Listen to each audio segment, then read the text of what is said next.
I sent you the link, Donna, in your email. Yeah, I got it. Thank you.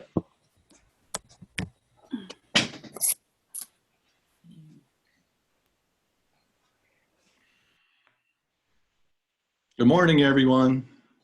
Morning. Good morning. Morning. Brian. Hi, Brian. Hi. Hi. Hey. Hang on. We'll set it up. Morning. Morning. How's everybody doing on restrictions? I'm doing all right. I'm good. You too. Good, just thankful we have a farm. Right? Yes. Yes. Yep. Brian's thankful that he has had, like, he gets to go home and he gets to play on his tractor. There's something therapeutic about that. Yeah, that's what my husband's doing right now. I don't know how therapeutic it is. I had to fix my lawnmower and I smashed my finger. Thank God for the red light. Right?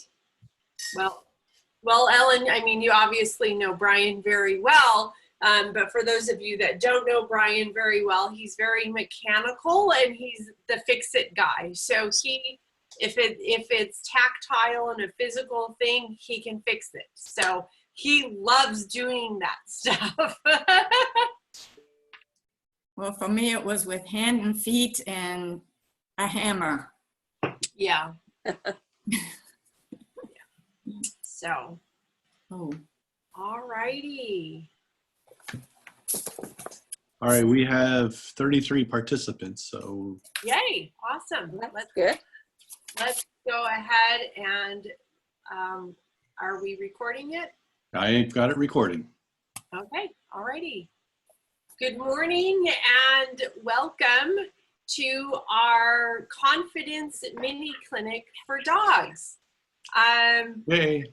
Yay, two of mine and Brian's favorite subjects, red light therapy and dogs. For those of you that don't know us in person, we do have a farm and we've got, right now we have 5 horses and we have 4 dogs and we have 3 cats.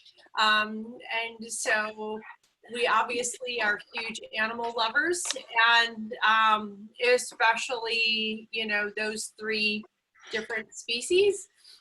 And so we've been getting a lot of requests in the past couple of years for a dog class. And we've been so busy working on horse stuff and other things that, and actually the other things we've been working on is we have been building up our team so that they can work remotely. And so our team's been actually working remote for the past 1.5 to 2 years.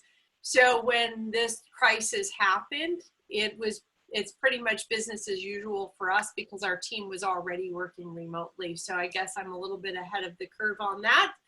And we're finally at a point where we have enough time to conduct a little mini confidence clinic for you guys as it relates to dogs. And so I'm not going to go into our entire story about how we got into red light therapy. It was really heavily influenced by our horses, and that was the primary driver of us getting into red light therapy. And so we got it really to maintain our horses and pretty much initially, you know, like to take our horses out of colic. And it works really great for that. But what we didn't realize at the time was how incredibly effective it was going to be for our dogs. And I didn't realize how much so until we had an old golden retriever. And he was one of these dogs, his name was Jake, and he was a red-headed field golden, and he was just all sorts of trouble, but in a really fun, playful way. And he came down with vestibular disease, and For those of you that don't know what vestibular disease is in dogs, it's basically they lose their coordination and they lose their balance, and it looks like they've been partying really hard and they can't walk. And some people even, you know, at first I was like, oh my God, our dog had a stroke, because that was how severe it was. And so, you know, at the time we took him to the vet's like, yeah, he's got vestibular disease. Yeah, you know, there's really not a whole lot we can do about it, and good luck. For me and for Brian, like, that's just not my MO. It's not in my vocabulary. And so we're like, well, you know, the light works so well on our horses, let's try it on our dog. And literally we just took our red lights and we started red lighting the points, and we started red lighting along either side of his spine. And literally within 30 minutes, he got up and he took off, and all of the signs of vestibular disease were completely gone. And we were just absolutely blown away. And so since then, you know, with having, we usually range between having 4 and 5 dogs at a time. And so, and living on a farm. So we encounter not a lot of dog injuries, but enough that, you know, we've kind of become experts in the dogs. So we're gonna jump in, and before we get started, I wanted to just do a little bit of housekeeping. I'm going to be the primary presenter today. Brian is going to be jumping in, and we'll be doing Q&A together. So what we're going to do is we're going to go through some material, and then we're going to open it up for Q&A. We have everybody unmute right now, just because if there's, you know, if your dog is barking in the background or something like that, it'll end up giving feedback for the rest of the people on the video, and we want to make sure that everybody can hear and see what we're talking about. So what we're going to do is we'll unmute you, or you can raise your hand, or you can post a question in the chat, and then Brian or I, or both of us, will address your questions at the end of each section. And then also, we are recording this, so you can go back and reference it later. The recording will be emailed out to you on Monday. And also the PowerPoint slides that we are presenting today, they have some nuggets of information. There's 3 treatment charts in there. And so that email that you get on Monday will also have those treatment charts. So, so you will be able to have access to this to refer back and rewatch it. And, you know, if you have any questions, feel free to contact our office. We've got an awesome team. Tammy is on part of our team. Yay, Tammy, she's awesome. And we're here to help you guys out. Like, it's a pretty encompassing modality, and sometimes there's things where we don't think of using the light on, and then it actually ends up being a perfect solution. So, so we're going to go ahead and we're going to jump in and get started. And so, and Brian and I are running this together, and so I don't have my technical girl here with me today, so give us a couple minutes. So be kind to us, because be kind to us. we are running it. But one of the things that everybody runs into, if you can't see Donna while the presentation up, there's a little button on the top that says presenter view, I believe. You just got to make sure you click on that, and then you'll be able to see her while the presentation. Otherwise, you just have to listen to her. Right. Okay, I'm going to mute myself. Okay. All right. Okay. Are we good? Can everybody see the screen? It says Red Light Therapy for Dogs, the Confidence Mini Clinic. Yes. Yes. Awesome. Excellent. So that's exactly what this is about. This is about you guys getting the confidence and gaining more information so you can be more confident in using light therapy on your dogs. And it's also designed to be a mini clinic. We've got a ton of education and a ton of information, and we can really deep dive on all of these subjects, but we just wanted, like, that wasn't the intent.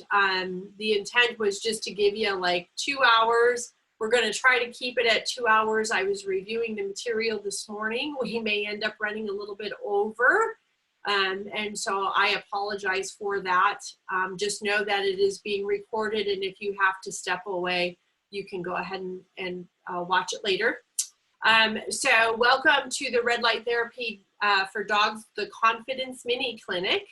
I am going to talk about briefly a disclaimer. We are not making any claims to the effectiveness or use of our products, and the FDA has not reviewed our entire protocol, and this is certainly not intended as a replacement for veterinary care. Please always work with your veterinarian. They are experts, and our lights work incredibly well together with any other type of modality. And so if there's ever a question, always consult with your veterinarian. And so, yep, here we go. So everybody's here because they obviously love dogs in some way, shape, or form, and they want their dogs to be happy and healthy. And you're probably like me. I would just love it if all of my animals could just live like the exact same life that I live, and that we didn't have to have them transition over. Unfortunately, life doesn't work that way at this moment in time. And so, so we really wanted to go through and just walk through different ways that light therapy can help your dog, and some of the situations that you might encounter when you're red lighting. So welcome. We're glad you made it here today, and thank you for joining us. And let's get started. So what to expect out of this clinic. We're going to cover introducing your dog to light therapy. And for some of you, your dog probably has already been getting red light therapy. But if you're like us and you go places and you see like a dog in trouble or in need, you know, our first instinct is, oh my gosh, let's red light him. And so some dogs may not be used to that type of treatment. And so we want to give you guys like a standard protocol to use whenever you're approaching or going to use light therapy on a dog that is maybe not yours or isn't used to that type of treatment. What to do if your dog seems like it's scared of the light. This is really not an uncommon thing. How to read your dog's responses. We're also going to be going through how to locate the introductory foundation points and also the wellness points, because these are like the foundation, the standards of red light therapy for your dog. We're going to talk about identifying your dog's responses in various capacities. We're also going to go through how to do a pain assessment on your dog, other than, you know, if your dog comes in limping or crying, like how do you know if your dog's in pain, and how can you do a simple at-home assessment to determine if it's something serious, where the pain's stemming from, and if you need to go further and possibly get your veterinarian involved. And then we're also going to go through a little bit on using your pain-free pad system for those of you that have our pain-free pad system. I'm going to turn that off. And, you know, while this seems like a lot of information, it's really quite easy. And, you know, at the end of the day, we are here for you. Our entire team is here and to support you with any questions, anything that you have going on. And of course, we also like to hear all of your success stories and wins as well. So let's jump in. How to red light your dog. Some of the things that you might want to consider before you start, like, because of course, you know, like if your dog comes in and it's hurt or injured, you know, our immediate reaction is to red light, like grab the red lights and start red lighting. And sometimes we're not gonna, that doesn't set them up for success. So some things you might want to consider is, has the dog had this type of therapy before? And how much pain are they in?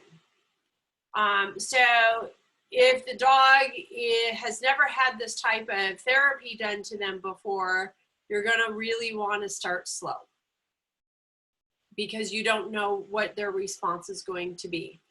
If the dog's in a lot of pain, the thing about red light therapy and part of how it works is it's really designed to keep the cells alive when a cell is injured. And so, like Ellen talked about earlier on the, as before we started, she was doing some work on her tractor and she accidentally hit her finger with the hammer. And I know Ellen, and she probably put her red light right on it, and it probably increased the pain sensation for about 30 seconds to a minute. And then after that, the pain probably subsided or dropped down to less than half of what it originally was. And so the light keeps those nerve endings alive and they keep those cells alive. And so when we are putting lights on an acute injury like that, there can be a temporary increased sensation of pain. And when we apply it to our dogs, that's not any different. So just know that going into it, if you're going to be putting it like, you know, if you're like your dog comes in,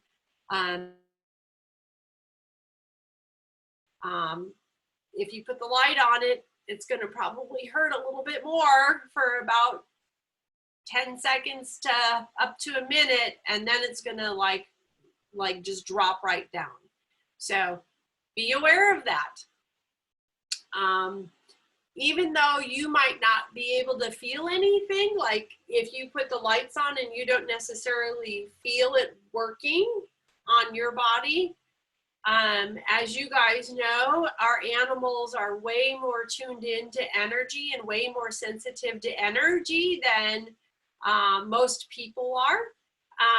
And so they can sense the light. Like you can turn it on and, you know, my little black dog, the one that's on our cover page, like she's incredibly sensitive to energy. And so she is one of these dogs that, nope, if she doesn't need the light, she doesn't, like, we turn it on, she goes running the other way because she doesn't need it. There's other dogs you'll see in our video, like our hound dog, Teagues. He's an energy hound. He's really sensitive to energy, and he loves the light. Like, so we turn lights on and he like comes running. So you just need to know where does your dog stand with that type of stuff. Again, I talked about some dogs like might get antsy or like a little bit agitated seemingly when the light is initially applied. And a lot of that has to do with making the brain-body connection. Before our dog Teagues got injured, he was actually hit by a car and broke his pelvis. But up to the previous to that, he was a really super healthy, active dog, and he really didn't have time for the red light or our pad system. But after he got hit by the car, like the first thing that we put on him was our pad system, and that was an integral part of his recovery. And now he's just like, he made that brain-body connection that's his security blanket. That's what makes him feel good. And so anytime we go to red light him or put the pad system on, he's all over it. So some of the things to consider is that if the dog moves away, it can be normal. It doesn't mean that they don't like the light. It's just that they don't understand it. So, but we're also not going to force the light on them. And we're going to go through some techniques on how you can overcome that. And what they'll do is when you implement these techniques on extremely sensitive dogs, after the first 1 or 2 sessions, they usually figure it out and they will relax into it and treat it more like a spa session. So let's go into creating the proper environment. These are some things that you may not have considered, but where is your dog most comfortable? We want to make sure that if we're going to be administering a treatment, that it's going to be in a place that they feel really super safe and that they're really comfortable. Is your dog comfortable and relaxed when, you know, if you have other pets in the house or in the immediate area, are they comfortable and relaxed around them? And if so, that's great. But if not, you might need to lock up your other animals or, you know, put them in a different room while you are focusing on your dog and the treatment. What is their favorite room, or do they have a favorite bed? Try to make them just as comfortable as possible. Is it feeding time? I know that, you know, at my house, it doesn't matter if it's the horses, dogs, or cats, like we try not to interrupt that schedule. So if it's feeding time, not a great time to try to red light your dog. He's going to be focused on something else. Do they have to go to the bathroom? Make sure that you've let them out and that they've got all of their bathroom duties taken care of. Is it close to the time that mom and dad or the kids are coming home? You know, dogs are creatures of habit. And so if, you know, mom goes to work every day, or, you know, right now a lot of us are working from home or at home, not working. But if mom always comes home at 5 o'clock and dad's trying to red light the dog at 4:50, that dog is just tuned into it's 5 o'clock, mom's coming home, and is going to be focused on that. So these are just some of the things to consider when, you know, before you get started with your treatment. Of course, we had to put up that super cute picture. This is one of our other dogs. This is Buddy. He's a 12-year-old golden retriever. We call him our marshmallow dog. And this is our grandson. And our grandson came to visit right before lockdown. And he had to have grandpa's lights, like he wore grandpa's lights everywhere. And he was red lighting all of our dogs, all on his own. It was absolutely adorable. And for those of you that are grandparents, you know how absolutely crazy we get over grandbabies. And especially when they're, you know, they're wanting to help the dog feel better. So had to share that with you guys. So creating the proper environment, continuing on with them. So if you have a dog that has like a best friend, like, so I've got 3 cats and 2 of them are inseparable. One will not go anywhere without the other one. So if I were red lighting one of those cats, I would allow that other cat to be with them. Otherwise they could get really agitated. So if your dog has a best buddy, let that best buddy be in and around that. On the other hand, if they're mortal enemies or if they're always on the lookout, put the other dog away or the other animal away. And just be sure that it's in a great, comfortable environment. So now what we're going to do is we're going to talk about what to do if your dog's afraid of the light. Before I jump into this, has anybody experienced that? Has anybody experienced if they've tried to red light a dog and the dog is like, oh, heck no, or doesn't know what to do about it? You guys can post it in the chats. Yeah? Yeah. So Barbara says yes. Shauka says yes. Pam says yes, one of my dogs is crazy sensitive and backs away. Judy says her dog Judy says her dog doesn't like it, and Shelly says her dog tries to bite the lights. And so Paulette also says my dog has bone cancer and tried to bite me. And yeah, so it's a pretty common thing. And it's not that it's painful, it's just that they have no idea what it is. Karen says that, her dog started shaking. Chris says that she uses the pad, no issues. The pad's a little bit different than our handhelds. And Melody says one of her dogs wants to walk away, but once it's on her, she loves it and falls asleep. That's pretty common as well. So cool. So it's a pretty common thing, especially with dogs. We don't experience so much with horses. Very common with dogs. So don't be alarmed when this happens. And also don't rush it. Like we tend to be direct line thinkers and we're like, oh my gosh, the dog is hurt, or we've got to do this, or I've only got 10 minutes and we've got a schedule. So don't rush it.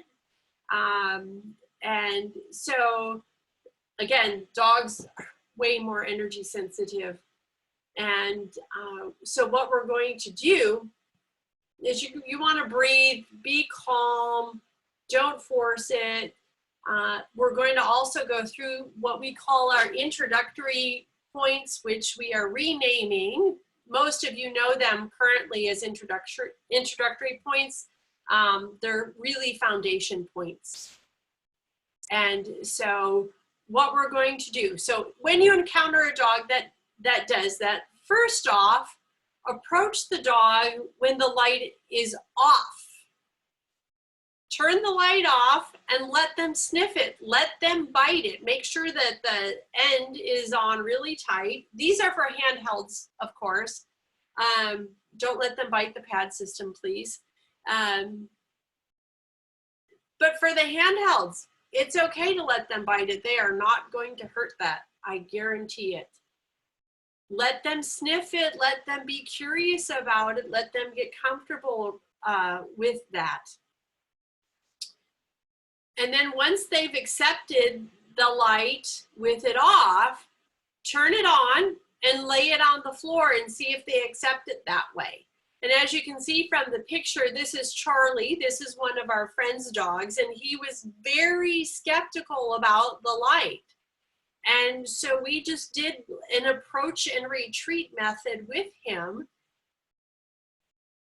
And it was a great thing that we did, because after we did this, about 6 weeks after we did approach and retreat and did his initial points, our friend called us and Charlie was having a full-fledged seizure.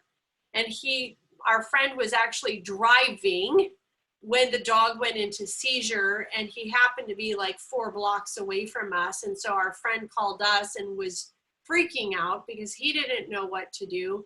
And so Brian and I jumped in the car and we were able to pull him out of the seizure using our handheld lights. But it was a great thing that we did the prior work, like getting him acclimated with the lights, because that's already an incredibly stressful situation, and we don't want to add fuel to the fire if we can at all help it. So what we did with Charlie is we put it on the floor, turned it on, see if he accepted it that way. And then what we did is we turned it back off, and then we just rubbed him with it. So we just kind of treated it like we were brushing him and rubbing him with it. So friendly game, like this isn't going to hurt you and nothing means nothing.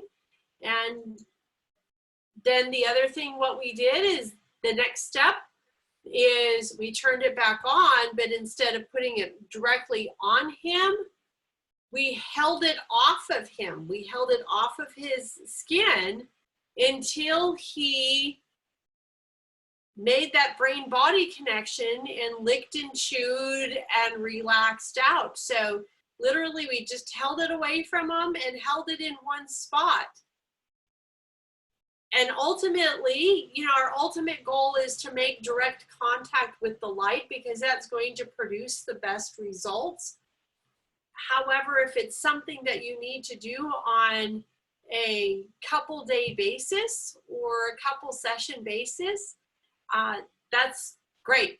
Like we, you know, we're on their schedule. They are not on our schedule. You guys all know that. Move closer, stay longer. Before attempting to illuminate points or painful areas, make sure your dog's comfortable with the light. One of the places we like to go first whenever we're red lighting a dog that is new to us is we always test out the shoulder. That seems to be a great area. Typically not in a lot of pain, typically not as sensitive as along the spine or the neck or the hips. And so we typically will start with the shoulder and then we'll just great friendly game, turn it off, turn it on, make sure that they're happy with that first. And then we will move into the introductory points. And we'll go through that, how to locate those points, and you'll get to see the chart on that. Those are great points. We recommend doing those before the start of every single session, no matter what you're working on. So these are going to be, they're super simple. There's only 4 or 5 of them, I think. And so get to know these points by heart because you're going to start every red light session on your dog using these points, and it literally will take a minute and a half to do all of these points. You want to repeat this every day until your dog fully accepts the light. Should only take a few days maximum, and most dogs accept the light the first day. So we have some questions regarding this. I'm going to back up to that. It says, Shauka says, do we open the bladder meridian before this? So Shauka is a great affiliate of ours, and she's also been through our horse education program. And so on the horse, we have a very specific method of opening the bladder meridian line. And with the dogs, it's a little bit, it's the same, but it's different. So yes, basically when we are petting our dog along the spine, that is opening the bladder meridian. So yes, absolutely. Start each session, just kind of stroke your dog along the back and along his spine 3 or 4 times before you even introduce the light to him. And that should get him going from sympathetic to parasympathetic. That's one of our goals as well. So does anybody have any questions with the material presented up to this point? You can either type it in the chat box or you can raise your hand and we'll unmute you.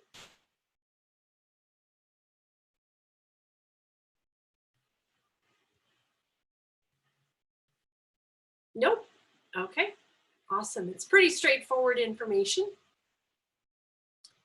So we're going to go ahead and we're going to continue on, and we're going to move into the next section. Oh, Melody has a question. Do more muscular dogs seem to be more sensitive? Melody, we have not found that muscle tone has much to do with it. However, if you think of sympathetic versus parasympathetic. So sympathetic means our body is in fight-flight mode, right? And dogs are predators, right? So if you've got a really muscular dog, you'll actually see one of our dogs, Henry. He's on one of our videos. He's one of our little dogs. He is nothing but muscle. He is in fight, flight, sympathetic mode more than he's in parasympathetic mode. And so they're not necessarily more sensitive to energy or more sensitive to the light, but they're in sympathetic mode more often. And so they're going to respond actually, I don't want to say better to the light, but you're going to see more outward reactions to the light. And you're also, when we get into doing the pain assessment, they're going to be the ones that are going to show you the pain more so than the dogs that tend to stay in parasympathetic.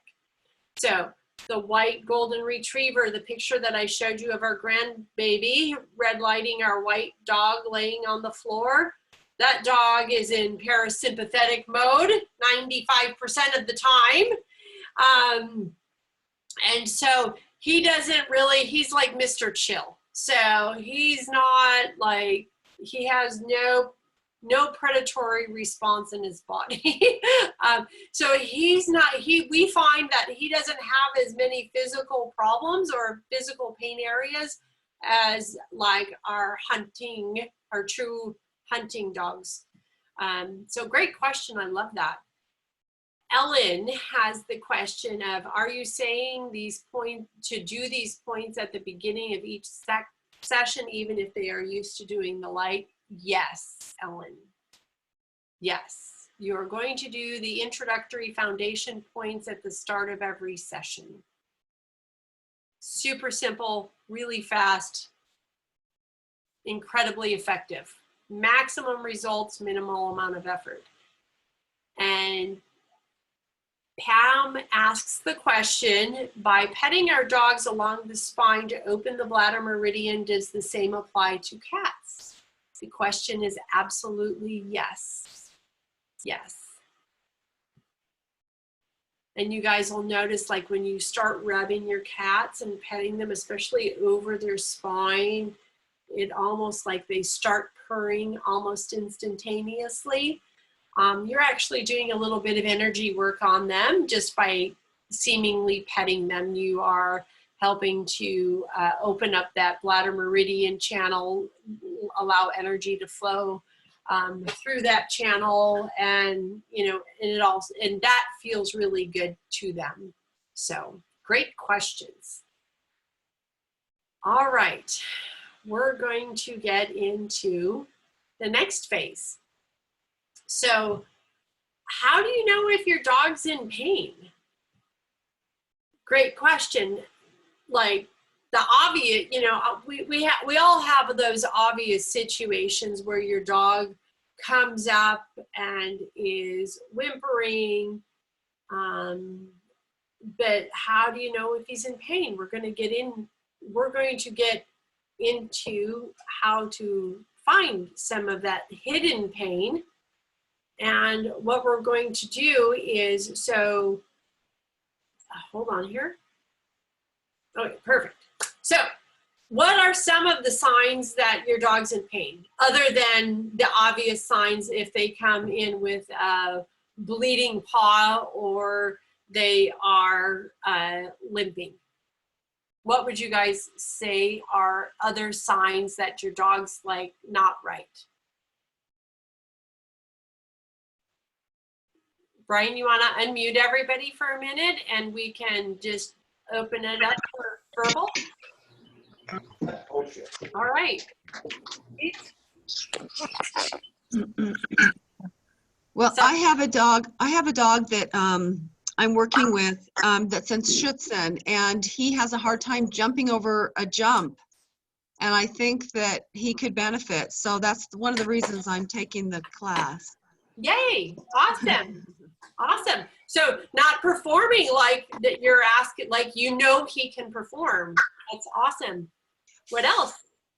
I find sometimes my dog holds his eyes sort of just slightly closed, less open than normal, not closed, but it's as though he's, you know how you would look if you had a headache. Yeah. The eyes just sort of a little bit more closed than usual. Facial expressions on dogs. Yes, absolutely. What else? Just down or depressed? Personality changes. Can you repeat that? Down Personality. or depressed, pacing. Yeah. Lethargic. changes? Lethargic. Lethargic. Yep. Absolutely. Personality changes? Personality changes. Correct. My dog will go to a different room and lay down just to be away from everybody. Separating themselves. Julie says more sleeping, panting, right? Lethargic, hiding. We've already talked about that. Yes. So my dog has cannot really walk. Think of that to Charlie Moore. Hello? Not eating.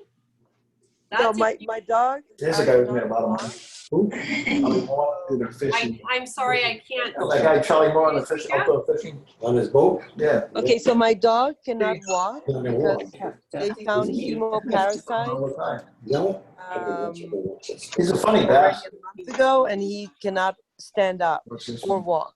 Oh boy. This isn't mine. It's like here. No. Fishing man mute.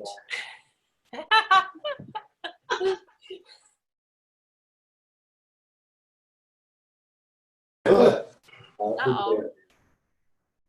Okay. Hello? Any, Okay, Yeah. I don't know if you heard. What I said is my dog has hemoparasites, and Okay. therefore he cannot walk. okay. We will address that later on, but everything that we're presenting is going to help you with that. Okay, thank you. You're welcome. Marianne says the dog will start shaking. Awesome. All righty. Tracy's got her hand up here for question. Tracy. I'm trying to unmute her. Sorry, it was back a little bit. I'm sorry. I'm just a little confused. Do we do the introductory points or open the bladder meridian first? If you're a dog, like when you get your dog, you're always going to take the dog and just rub them anyway, right? That's just, well, I guess that's natural for us. And I think that would be pretty natural. So that's just, the bladder meridian, it's not as, with horses, we go into more detail and we make sure that people understand that they do that because that's not something we typically would do with our horse. But it is something that seems to be a pretty natural habit with our dogs, with our smaller animals. But yes, open the bladder meridian first. Absolutely. Can I add into that? The thing that you want to do a little bit different, Tracy, is that you want to have a little bit of intention that you are opening the bladder meridian. Okay. So just in your mind, you're just thinking, I am opening the bladder meridian, even though I'm just petting my dog. So the dog feels different because that changes how your energy comes through your hand. So just doing that will make a difference. And then watch the dog. If they might lick and chew or yawn or do something, then you know you've been connected, or they might just look at you. Yeah. Okay. Okay. Thank you. And I'll add on to that a little bit. So if you're doing that with intentionality, you can also check, and if you're sensitive to energy, I'm an empath, so I can sense and feel energy. And for me, I can sense like I just pay attention. Is this spot cold? Is there a warmer spot? Is there more energy flowing? Like if my hands go over it and they start buzzing, is there like excess energy? Or is it like I feel I feel like there's nothing, like no energetic response at all. So those are things that you can look for and watch for. That's getting a little bit deeper, but I just wanted to share that with you. We have another question, is that what is the point about opening the bladder meridian? And the answer to that is that when we open the bladder meridian, all the meridians in the body have a connection to the bladder meridian. They're called association points. We're not going to go deep into this, but it tends to do a connection between you and the body so that when we do the assessment and other things and we work on them, it tends to show more to us than when we don't do it. So that's why we utilize that technique. Awesome. Great questions, you guys. Awesome questions. All righty. So how do we determine where our dog hurts? Now that we know of all of these subtle signs of something's not right, now what's next? You know, right now we are in quarantine. And so we think twice, or we're maybe not quite as, oh my gosh, let's pick up the phone and call the vet, because it's a lot more steps to doing that. So the first thing that we do is we self-assess. And this is what we're going to go through with you guys.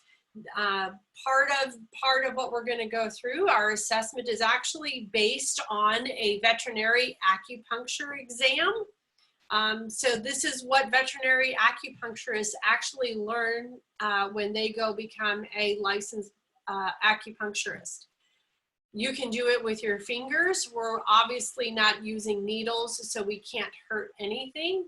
And we have just found that it's invaluable when you are working on dogs and horses, and even people. And the cool thing about it is it really combines the physical pain areas, meridians. We're not going to go into what it does with meridians today, because that's like an 8-hour class, but also the associated organs. So this is a little bit different than putting lights on the dog, because we're actually going to be kind of poking around and looking for the painful ouchy spots. So this is where your dog might move away, and that's when it means something. That means, like, if they're laying there and you hit a spot, or you move to a spot and they move away, that means that they have pain or discomfort. So make a mental note of it. You also have to be careful, because we are digging into painful areas, and if it's really painful, the dog might growl or bite you, or try to bite you. So when you are going through this, make sure that you have yourself set up so that, like, you're not facing the dog, or your face isn't in his face. You kind of want to have your body in the same position that his is in, so that you can set yourself up to protect yourself from his teeth. They might whimper, they might yelp. We want you guys to be really gentle with this. So, and most importantly, we want you to be safe. We've talked a lot about teaching an in-person dog class, because the in-person classes are so cool. We can, you know, put our eyes directly on you guys and really guide you along. But when it comes to dogs, it's kind of like, well, we'd have to have muzzles on all the dogs, because we couldn't risk that a student would get bit. And unfortunately, I only have 4 dogs, and so to have a class, there's not enough. 4 dogs aren't enough to go around. And I don't think that Brian will let me have like 20 dogs. So, so we're actually excited that we're going to be doing this online, and you can practice on your dog in your own home, but be aware of it. We just want you to be safe. So this is what we're going to be going through. You guys will be getting this chart, so you can take notes, but know that you guys are going to be getting emailed this, so you will have this. And Brian, do you want to go ahead? And Brian's going to walk you guys through. We pre-recorded these videos so that you guys, so that we could use the best dogs. And so Brian, you want to turn it over to how we do this on our dogs.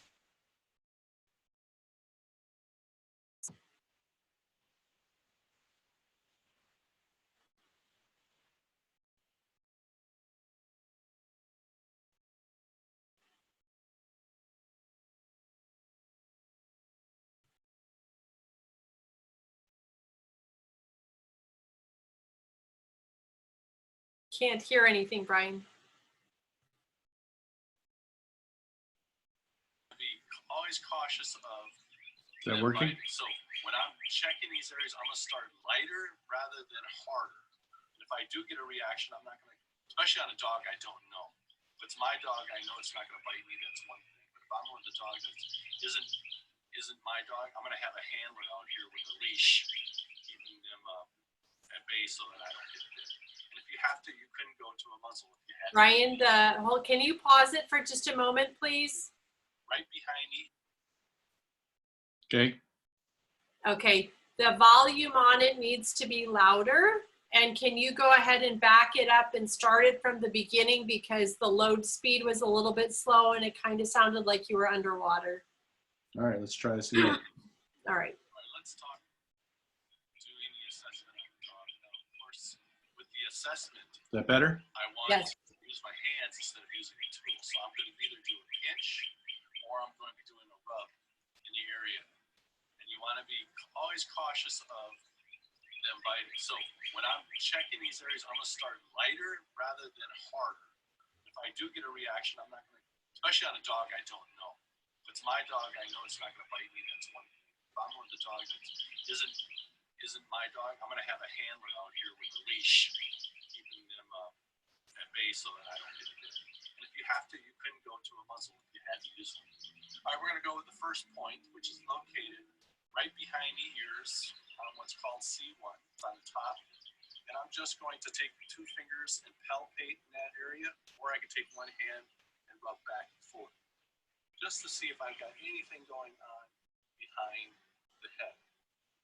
Moving down to my next one right in front of the shoulder, I'm now going to be on the neck part, on the muscle, and I'm going to rub that back and forth to check out what's happening there. And then this whole area along the whole top, we're going to be about a hand's width apart. I'm just going to start and just palpate down the dog at about 2 inches apart with my fingers, and palpate all the way down. And what I'm looking for is them to tuck in, do something different, like right there, like you just seen. Just adjust it differently, and then rub my hand down the back of each of the legs. Okay, we're going to check underneath the stomach, just rubbing my hand underneath the stomach to see if we have stomach issues. And then we're going to come up and we're going to feel, you got multiple bones on the top. You got your sacral on the top here, you got your coccyx on the side, you got your greater trochanter over here. I'm just going to rub each one of those joints. Check them out. And that's actually pretty easy how it is to do. Now, a couple extra little bonus moves that you might want to do is you might want to grab the head on each side and just slightly bend both ways and see how it bends from one direction to the other direction. And he doesn't bend to the right as easy to the left, which means he's got something going on here. I'm going to pick up the leg, make sure each leg can move like it's supposed to. I'm not going to do his back because of his injury, but you would just pick up the back and see if it. So, and then you would want to feel down the legs themselves, each joint, all the way down to the pads, and make sure that there's no problems and they don't react to each joint, going all the way down. That's the way I assess the dog to find out what's going on.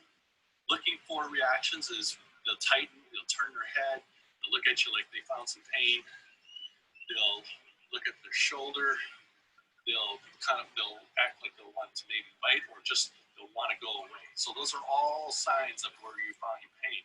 And when you find pain, what you do is you use the pad system on the lights. You put the light in that area, or you add in combination with wellness points. Oops. All righty. We got small know that the volume on that was a little bit more challenging. We didn't have our external mic on when we were recording that, and then the birds were really happy this morning and giving us a fabulous serenade. So we also videotaped this on Henry. This is Henry, our small dog. So the last dog you guys saw was Teagues. He's the one that got hit by a car. And so this is Henry, and the volume will be a lot easier to hear. And so Brian, do you want to go ahead and run that one? I'm ready. Are you seeing my screen? Yes. Okay, so now we just got done showing you our larger dog Teague, so I'm now going to do another assessment on a small dog. This is Henry. I'm not going to walk you through everything. I'm just going to do the assessment on a small dog. The only things that can be different is that if you have a dog that won't sit, you can put a small dog over your knee. So when you assess them, you can do all your stuff. That is one of the techniques I like to use. So I'm just going to pet over a couple times. This is kind of like opening the bladder meridian, of course. Just make sure they're all okay. And if they have something going on, I'm looking for one of the major things that a dog does is lick and chew. They'll stick out their tongue and yawn or lick and chew, then you know something's there. So start behind the head, go down to muscle in front of the shoulders, rub the front shoulders, and come back up, start pinching, and we're going to be looking for reactions. See if you guys can see. You guys see that? So watch this back here. That means there's something going on in that area. So he's got something in it. He's got it right. Just see, I'm not rubbing there. I'm rubbing up here. Okay, so work your way all the way back. Palpate each of the joints that you feel up here. As you can. Rub down the leg all the way down to the paw. Front leg all the way down to the paw. Then on both sides. Check the tail, and then just rub underneath. It's a good boy. It goes that fast. So now I'm just going to do a little check of the head. And really easy go to the left, really hard going to the right. So there is something in this side of his body. Leg. He's got more motion on his left leg than his right. So we got some tightness that's going into your pelvic fascia. This would be a great project for just throwing the pad system on this side of them and let the work be done for it. Good job, Henry. You did a great job.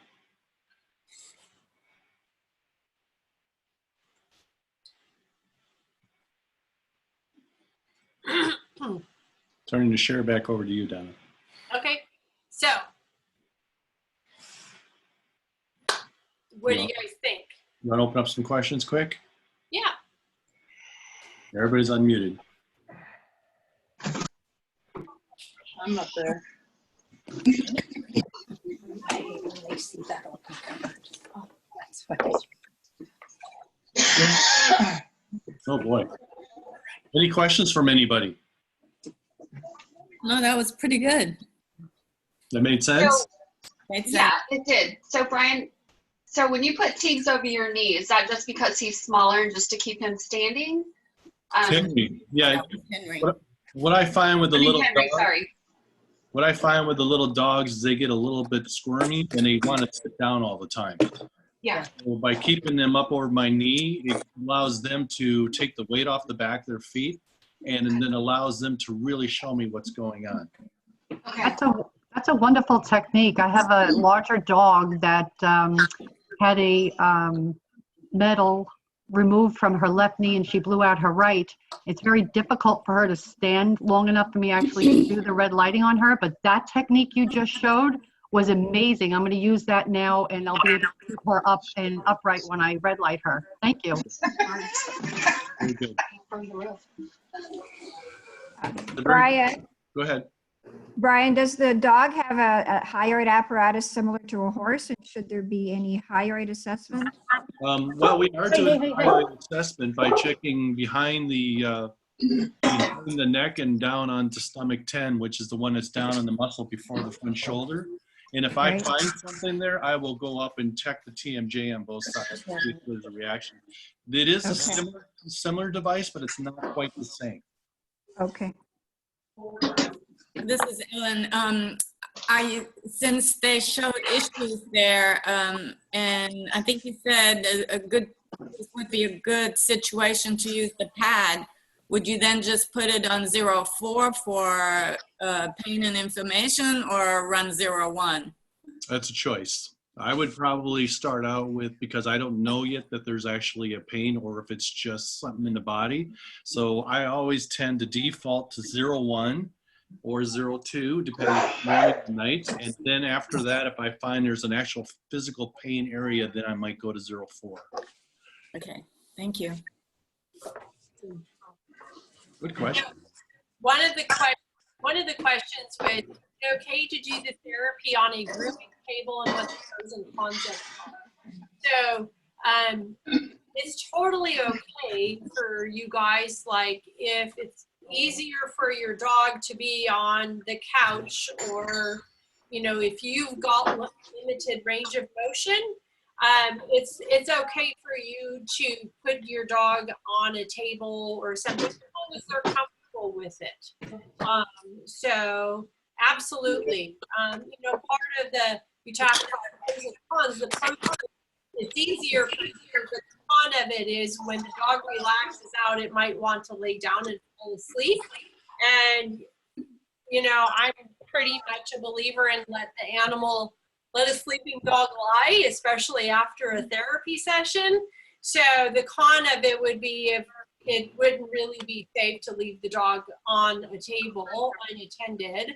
And so that would be maybe the con part of it. Brian, there has been a request if you could post the YouTube video link. Muted. Yeah. I know, he just muted me.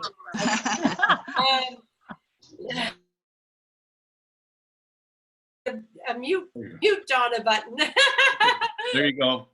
People had asked me because they couldn't hear because there's so much background noise. So I just muted everybody except for you and I right now. Okay. So did you guys hear that all about the table? Okay, awesome. So Brian, if you can post the YouTube links to just those assessments, that would be great. Okay, I'll put them in there right now. And yeah, so you guys can watch the replay later. And if you put maybe earbuds in, you might be able to hear it a little bit better. So the other thing is, so somebody else said that, Jackie says, when turning the head, couldn't that mean that there are tight muscles on the opposite side?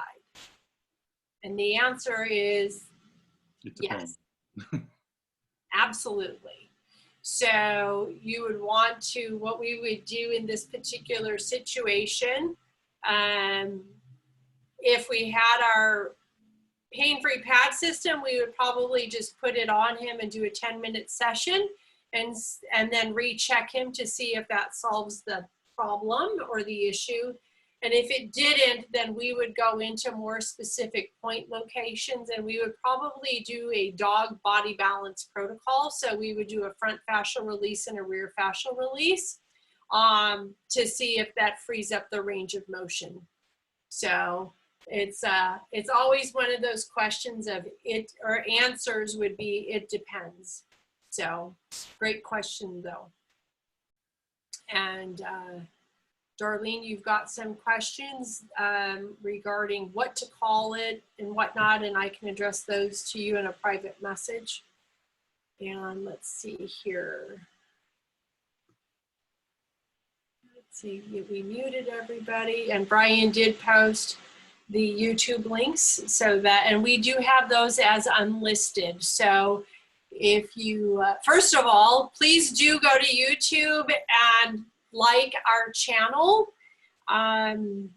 That's really, we've been focused a lot on Facebook, and with everything, YouTube has changed their parameters, and we have to get to 1,000 likes in order for us to be kind of broadcasting from YouTube. So please like our channel on YouTube. These videos are unlisted, so you might want to bookmark it. We don't post all of our material for everybody to see on YouTube. A lot of it is designed for you guys, for our existing users, our existing clients. Kathy, if you just look at the chat right above, the link is right there. So You guys will get these charts as well. So we're going to go ahead and we're going to move on into the next part of this and keep this moving. So hold on here. Let's see here. Let me share my screen again.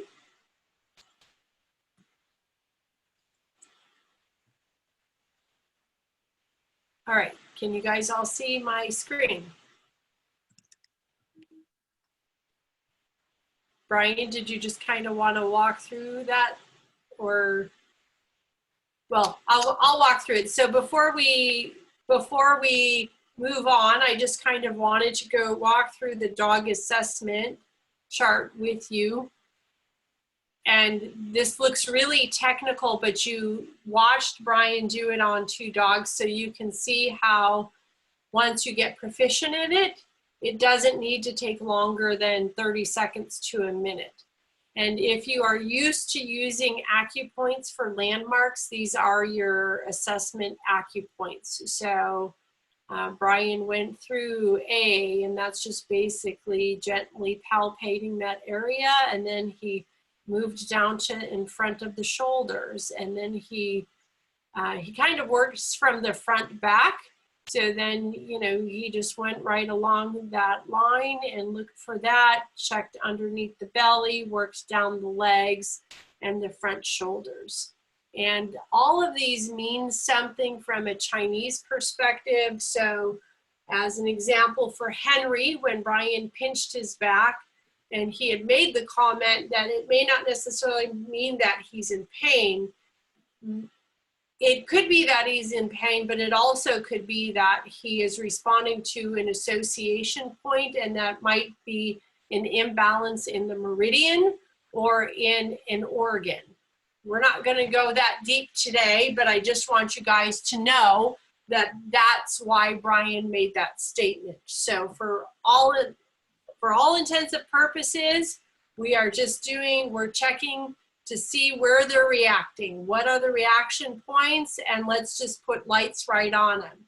So when we find those points that they react to, we put the light where they reacted. So with that video of Henry, of our little dog, Brian was squeezing up here, but Brian was squeezing up in like the D area, CD area, and he was responding, like his muscles were twitching and his skin was twitching back in the E area.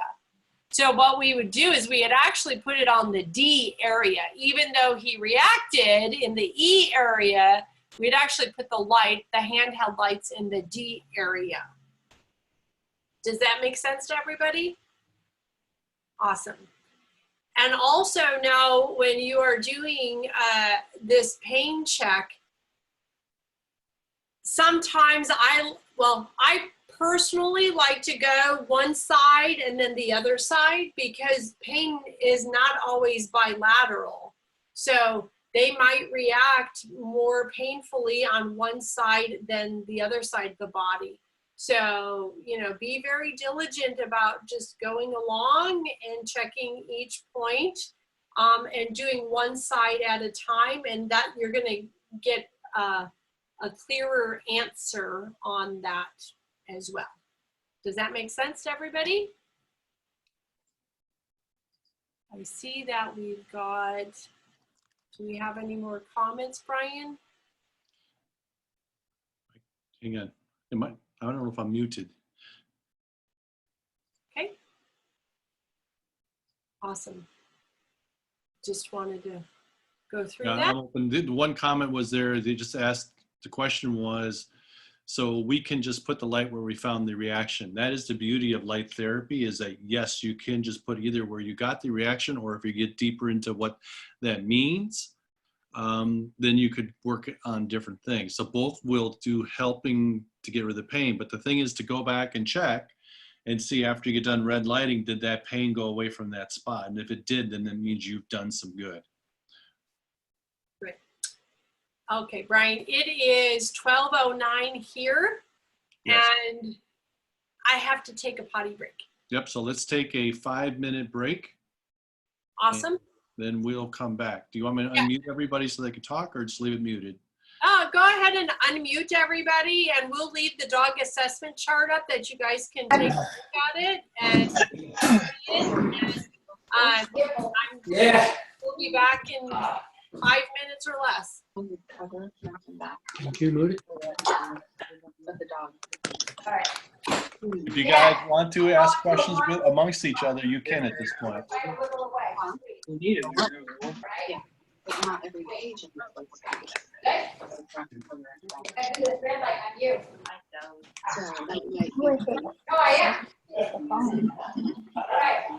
That's okay. Say, okay, this is a work all of these charts open out.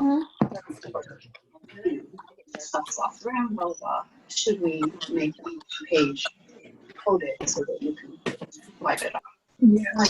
Might be expensive. Yeah.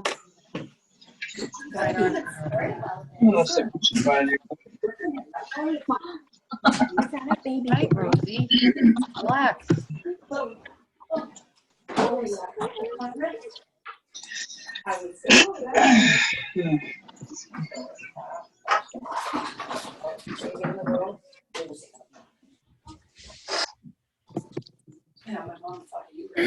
Yeah.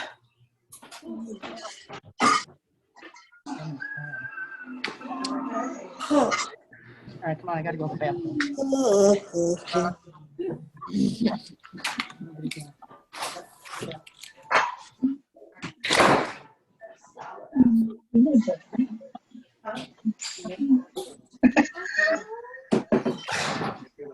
Okay. Yep.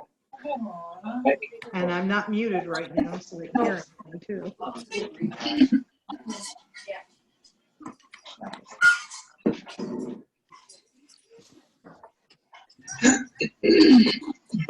I want to see if anybody answers. Yes, that one for that. But they a lot of times have their courses.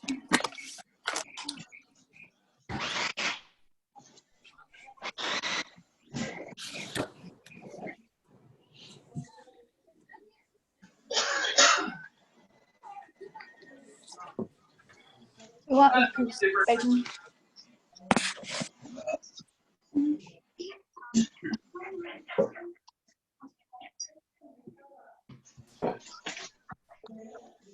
What? What did you say?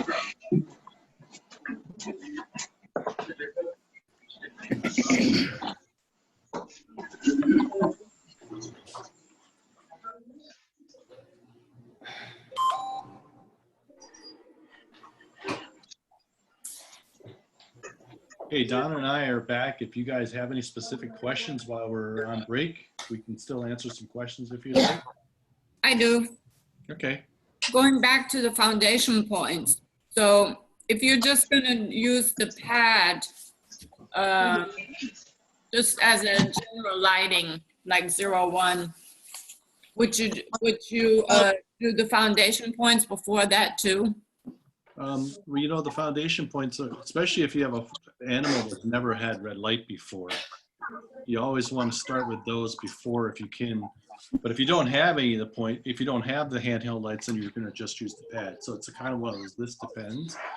Foundation points are always good enough to help open up the animal to accept all the therapy. So it's always a good thing to do. Unfortunately, dogs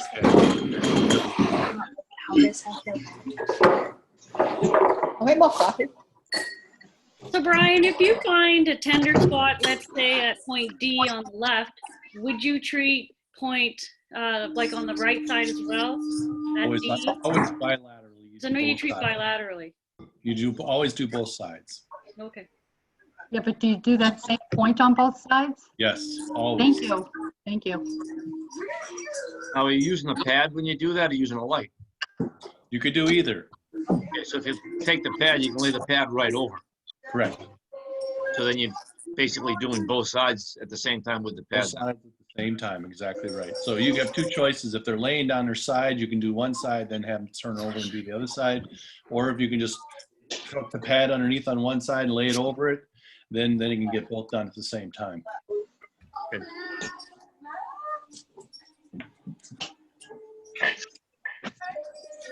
So far, we've used the pad mostly. It works awesome. Yeah. Brian, Yes. some of the protocols like body balance protocols apply to dogs as well.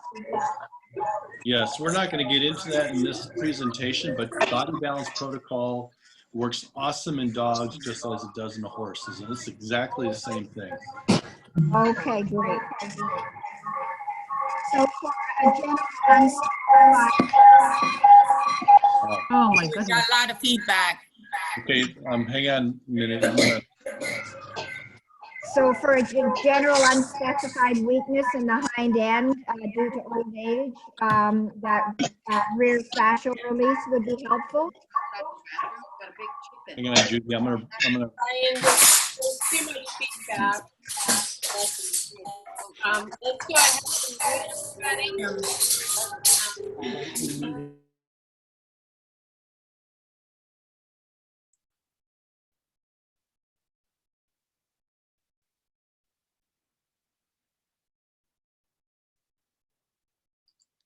All right, Judy, go Okay, ahead. Judy, go ahead and. So for an unspecified hind end weakness due to age, the rear fascial release would be helpful.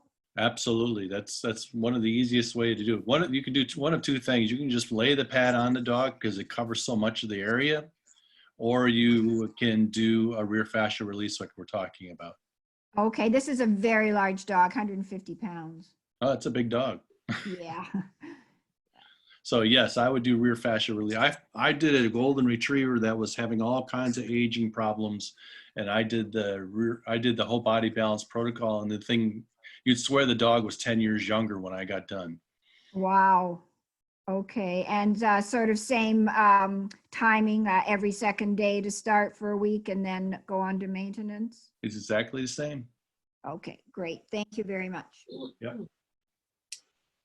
Darlene made a statement in the chat. She says, I had a McLaren years ago and they had a standard point on the top of the head between the posterior ends of the parietal crest. This is not a point in your system, and she's question mark. Darlene, we're getting into that. We call it the yin-tang point. And so we'll be going through that through the introductory foundation points. So that's a great segue into that. And, you know, I'm going to also talk briefly about acupuncture, acupoints. You know, there's 12 different meridians and there's hundreds of acupoints, and there's lots of different formulas and there's lots of ways of getting to the end result. And acupuncture, the meridian system, is as much of an art form as it is a formulation. So we also started with Dr. McLaren back in 2002, and so his system worked great. And so you might come across different reference manuals that seemingly talk about it, the same symptom or the same syndrome, and we might have a different point, then they might have a different point. We're just using a different way of getting there. It doesn't mean that his is wrong or ours is wrong. It just means that we're just going about it a different way to get essentially the same end result. So great question. And so Deb asks the questions, when do you use the standard light versus the Pro Gen 2, because they have both? So standard light is phenomenal when you are doing acupuncture work or acupoint work. And when you are doing more skin surface areas, and I'm also going to throw in there when you have an acute injury. So Henry, our the little brown and white dog that was in our video, he's a pretty high energy, high activity dog. And he is always coming in with scrapes, and you know, a couple weeks ago he came in and had a gash on his paw and was bleeding. I chose to use the standard light on that because it's not as intense as the ProGen 2. So initially I used the standard light just because we wanted it to be gentle and effective, and it was at the surface. The ProGen 2, you can also use, we tend to use those on our bigger dogs, and we also use them when we're really working the joints and we're working more dense tissue. So that's when we, and then also you can use them in tandem. So you can use a 2-light technique as well. And that's where that body balance, the body balance protocol comes into play, is we really get some really awesome results when we do body balance protocol using 2 lights at the same time. And the body balance protocol does incorporate the front fascial points and the rear fascial points.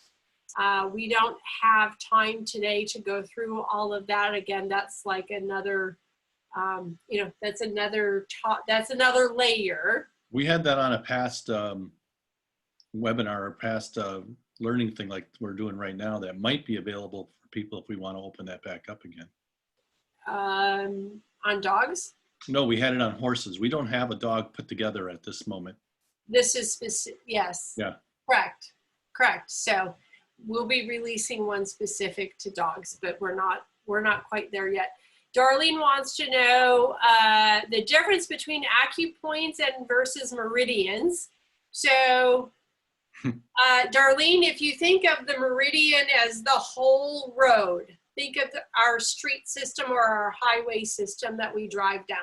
So think of the meridians as the interstate and the acupoints as the different off-ramps. So we have the whole meridian that the energy flows through, and then the acupoints, some of them are more influential than others, and some are more geared for an association point that ties to another meridian. It goes into a whole, like that's a whole nother deep level. So another analogy I use is that you think of your house wiring and you have 5 lights on one circuit. So the meridian is your wire itself, and each one of the meridians is each light that you can turn on. So you can turn on and off different things that are going on in your house, just like you can turn on and off different things going on in your body. Yeah, that's great. That's awesome. So Julie wants to know when to use the light versus the pain-free pad system. That's our favorite answer. It depends. It depends. Depends what tool you have, and it depends what you're trying to do and what kind of animal you're putting on. I use them in combination with each other almost all the time. That's the ultimate way to use it. Yeah. If you're you know, like for Teagues with a bone injury and him breaking his hip, we really needed to get as much light into him as possible. And so the pain-free pad system worked ideal in that situation because we could leave it on, you know, we needed to accelerate the healing process, but we also needed to really relieve him of his pain because, as you could imagine, it was also incredibly painful for him. So that's why the pain-free pad system worked so well, because it covered a larger surface area. You know, he was getting treatments like 20 minutes at a time, and it was covering a larger surface area. So it was like really a nice, gentle, slower type of therapy. And so Christy is asking, how many seconds do you apply the light to the skin for foundation points? And is it longer when you are applying when there is an issue? And then I'm going to add Julie's question to it, because Julie says that, you know, she has a little dog. It's a small dog, like at 10 pounds. So maybe putting the pad and the handheld lights on, like the dog would be blanketed in lights. So the answer is it depends. It depends on the size of the dog, and it depends on how the dog responds. So as you can, like with dogs, they're unlike horses where their tissue isn't, you know, they're obviously not 1,000 pounds or 1,200 pounds. We're on average of 20 to 70 pounds. So it really doesn't take long to stimulate an acupoint when you're using the handheld lights. So it doesn't matter if they're introductory points or not when you're doing handheld lights. You can stimulate a point in as little as, what, 5 seconds, Brian, with our ProGen 2? 2.5 to 10 seconds, depending how close you're to the point. Yeah, so it really depends on the dog and their responses. And so some, you know, with dogs, I don't think we've ever held it on a point more than 30 seconds. So dogs go a lot faster than horses do. So we're gonna go on. I'm gonna hold the questions here until the next section, because I want to get through the introductory points and the wellness points, and then we'll open it up to talk about the pad system, and then we've also had probably the biggest question that we always get asked is regarding cancer, and does the light stimulate and activate cancer cells? The short answer is no, but we're going to go into the deeper answer on the other end of this, because we only have 34 minutes left with you guys, and we want to make sure that we get you guys as much information as possible while answering all of your questions. So, okay, so we're all good with like doing this basic assessment on the dog. You guys are going to practice this on your dog. And P.S., you can do this on your cats as well. And cats are really quite fun to do this on, because you can feel their skeletal anatomy really, really well. But just be super gentle, because their bodies just are much smaller than sometimes even our dogs, and obviously our horses. So, all right. Okay, we are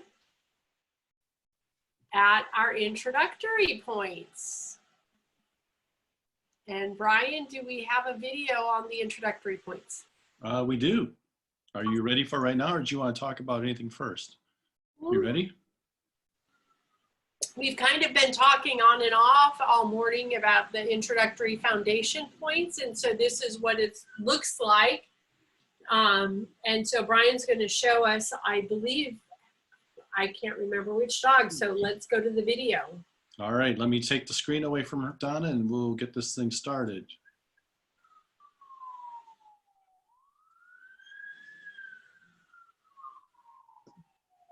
And hopefully this volume will be better.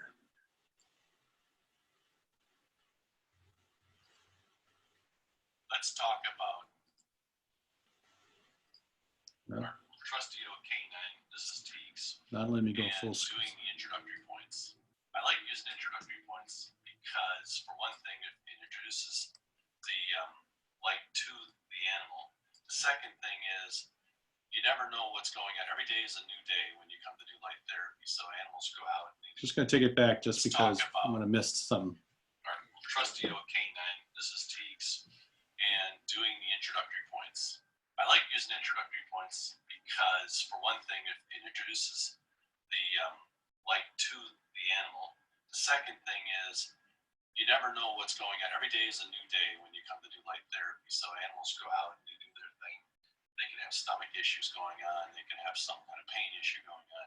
And it's always good to make sure that they're okay with the light. So you have 4 main points. One between below the nose and the mouth, which is GV26. And then if you come between the eyes and come up about 1 finger above it, you're going to find the hole about here. That is called the yin tang. All right.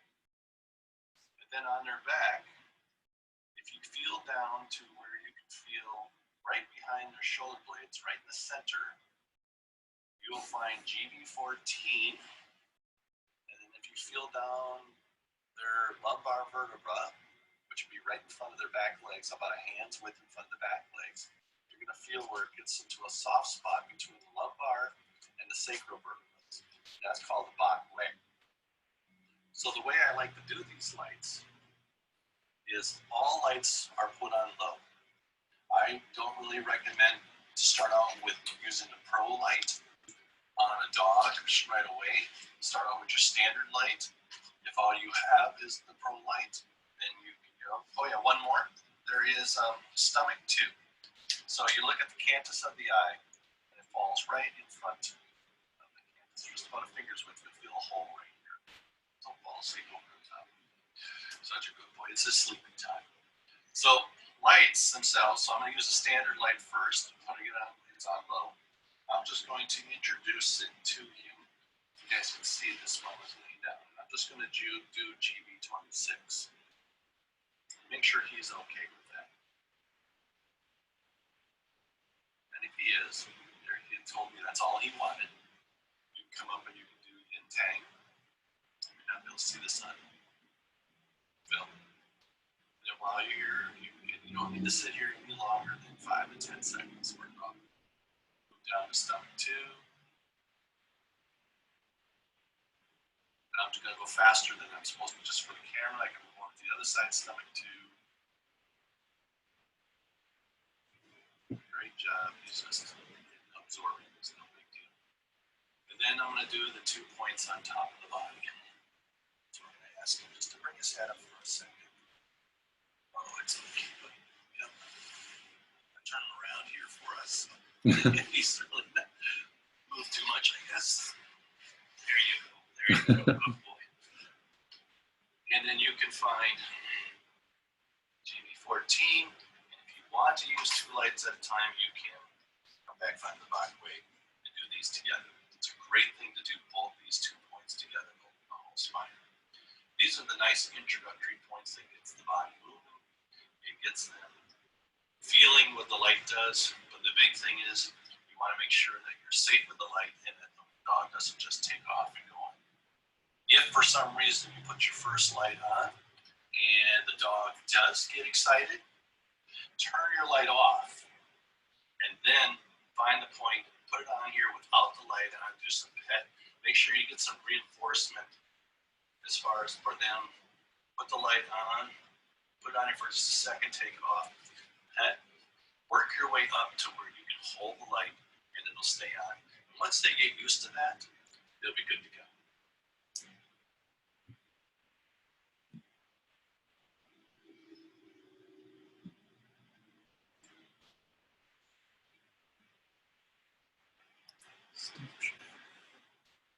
Okay, back on you, Donna. Donna, you're muted. Hang on. All right. Go back to sharing my screen. Share. We have a couple quick questions on that one. So one was, while we're putting these on, can the light activate any cancer cells? We have a whole nother little section on light therapy itself with that.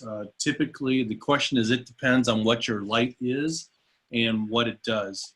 In the classification of our lights, you are 100% safe. It does not stimulate cancer cell growth. It actually does the opposite.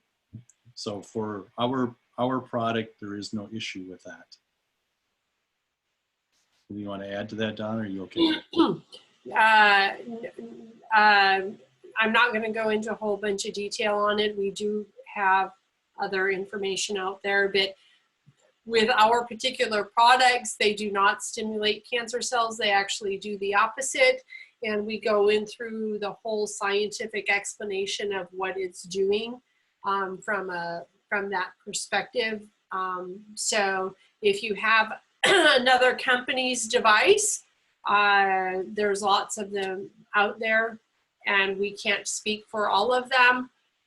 What I can tell you is that if your veterinarian has a laser, and especially a high-powered laser, those actually do the opposite. Those do cause tumors and cancer cells to grow at a rapid rate. And so you might, say to your veterinarian, oh, well, I have a light therapy device or I have a laser device, and what do you think? And they might go, oh, don't use it on cancer because it's going to make it grow. They're speaking from their perspective with their use of lasers, which is a very different modality than our devices. So if you're using our devices, we absolutely encourage you to use it on cancer. We're gonna do a separate webinar on cancer that will probably be in our member series that's open to our members, and that'll be more just information about that, because it's really good to know the mechanisms of how it works and how different ones work differently. So awesome. All righty, so let's see here. There was another one. It was someone was asking about the light with eyes. So again, our lights are a non-coherent light, which means they're not in a sharp beam. They're not in a. They're pretty safe around the eyes. The only thing that it can be a bit bright. And that's why we always say use the standard light around the eyes. Now you guys notice my little light looked a little different than standard light. It was one of my prototypes, and it is at the standard light power. So that's why I use that one for me. But it's still a standard light as far as the power output. So that's why I was using that one around the eyes and the Project 2 more towards the back. Yep. So there's a couple different questions out there about my chiropractor uses a handheld laser and what's the difference between cold laser and our lights. There's lots of different acronyms, and there's lots of for essentially the same thing. And I don't want to go into too much detail because I really want to make sure that you guys get through the introductory foundation points, and that we also get through the wellness points and the pad system. So basically, cold laser in the industry means that it's a low-powered light.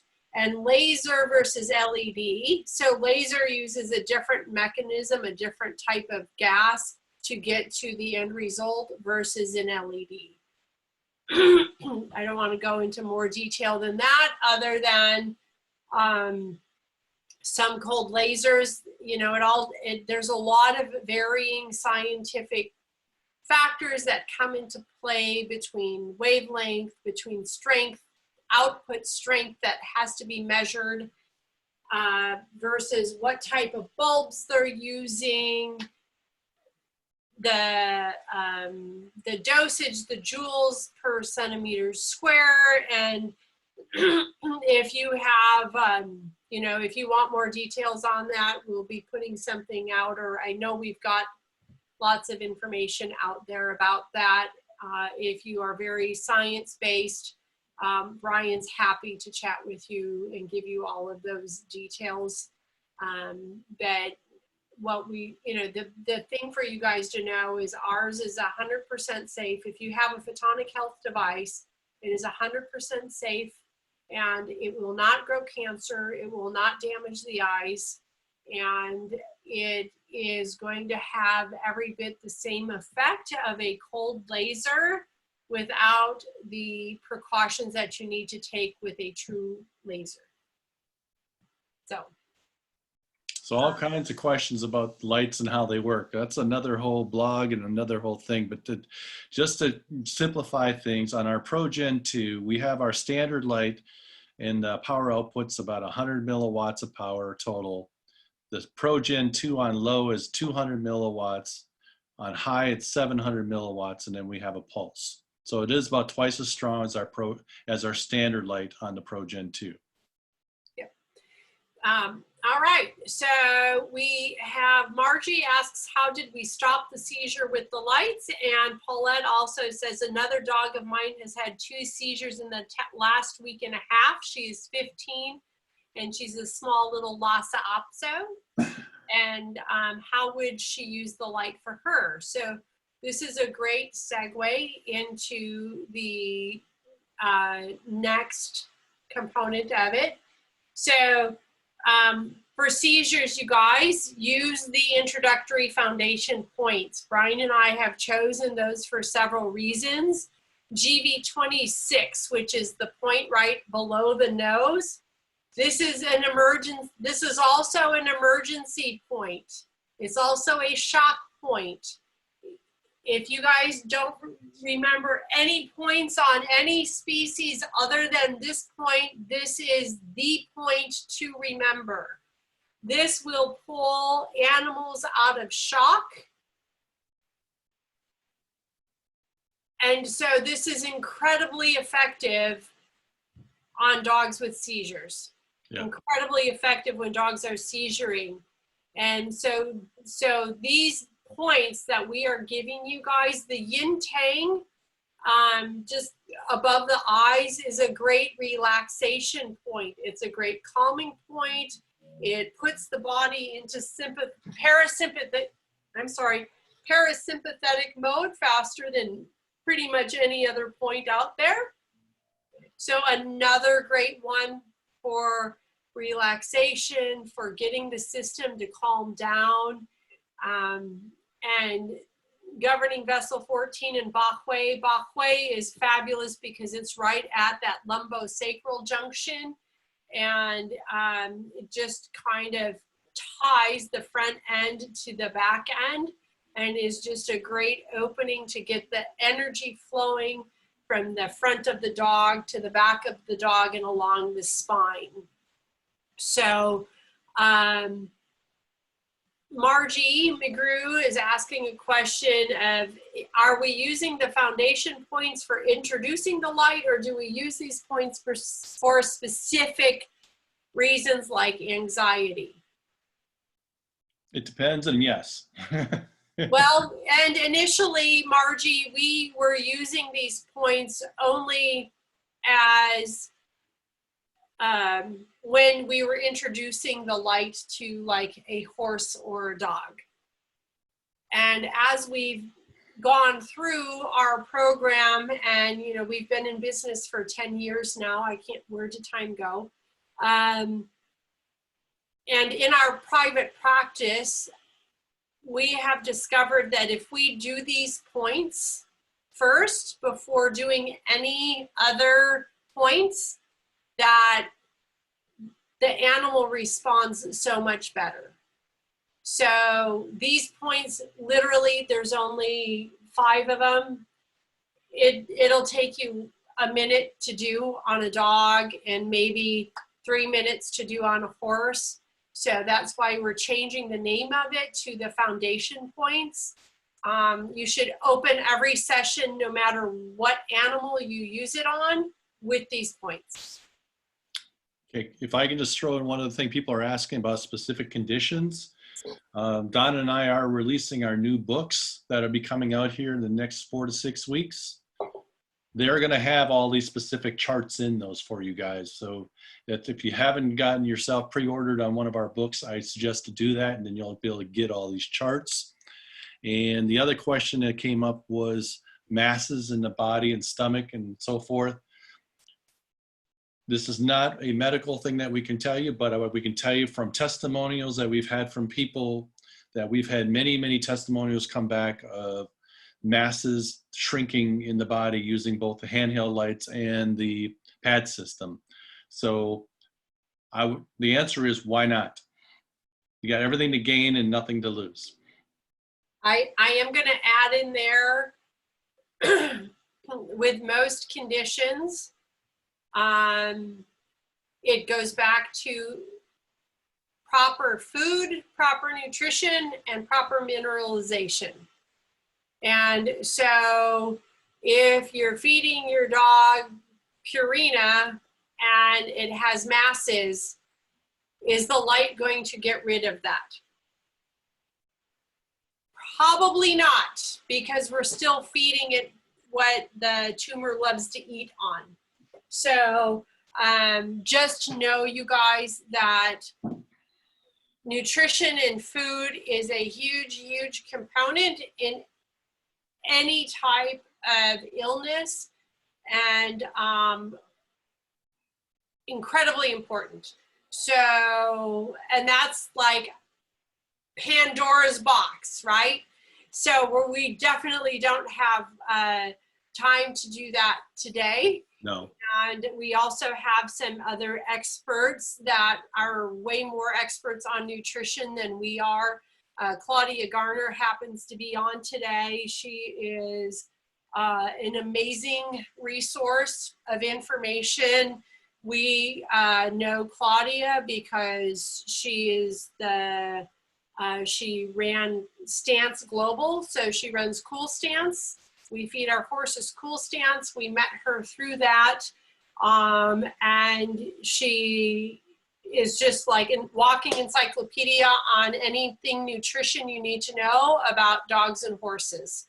So I think it's okay, Claudia, and I know she's put out there on our social media, if you have any questions on nutrition relating to horses or dogs, please email her.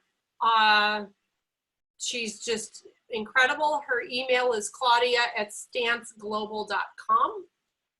And Claudia, if you can put that in the chat, that would be great. But we're going to keep moving on because we're now down to only having a couple minutes left with you guys. So these are the introductory points. These are the foundation points.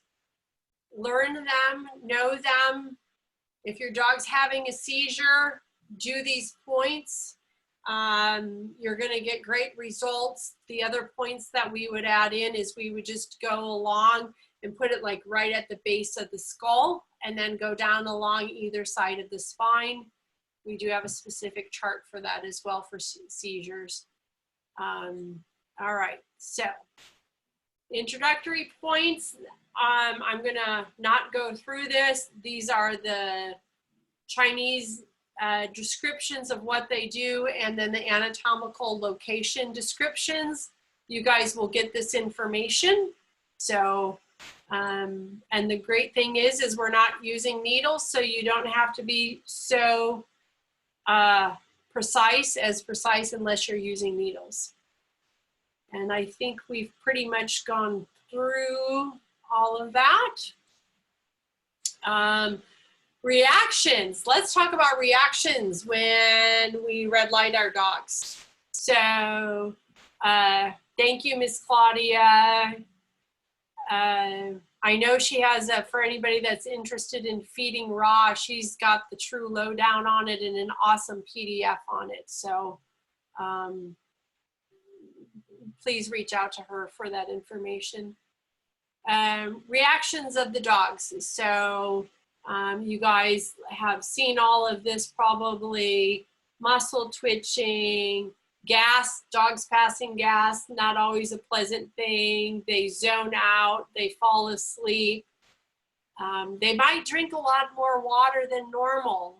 And one of the things is it may take up to 48 hours for the dog to feel the full effects of the light. So the dog also might sleep more than normal.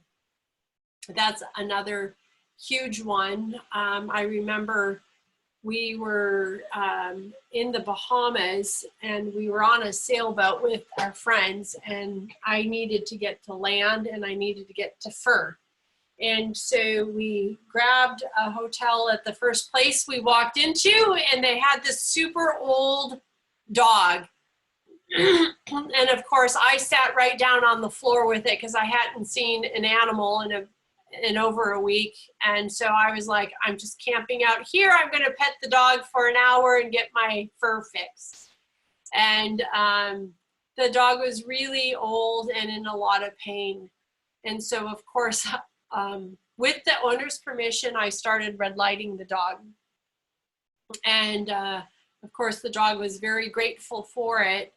And we got our room and then came back down about 3 hours later, and the dog was still sleeping. And the owner had commented that the dog hadn't slept that long in one spot in, he couldn't remember when. And the next morning we woke up and it was like a brand new puppy. So just also make sure you guys don't have a high energy activity planned for your dog immediately after red lighting them, because that might not be really fair to them. And if they sleep more than normal, that's also a pretty common thing. So body can only repair itself when it's sleeping and in a parasympathetic state. So, you know, if the dog is in a parasympathetic state, we want to keep it there. All right, so wellness points. These are your wellness points. And it looks like a lot more points, but on a dog, it goes really fast. And so you'll see that like GB26 is already in there. And we did that in the foundation points, and the Bahui is already in there. So if you did the foundation points and now you're moving on to the dog wellness points, you don't need to repeat those points. It's not going to hurt anything, but you don't need to repeat them. And so these points were chosen for their locations, and also just as overall balancing of the body, balancing of the meridians. And I'm going to point out stomach 36. Stomach 36 is a fabulous, we call it in Chinese medicine, we call it the aspirin point, because it's just like taking an aspirin without all of the negative side effects of taking an aspirin. So, Brian, did we do a video on this one? No, I don't think we did. No, we did not do a video on this one because we figured they could find it from the chart. Yeah, after they've learned how to do the foundation points. Yep, absolutely, absolutely. And so we also will have the wellness point written descriptions for you guys. Are there any questions on the foundation points or on the wellness points?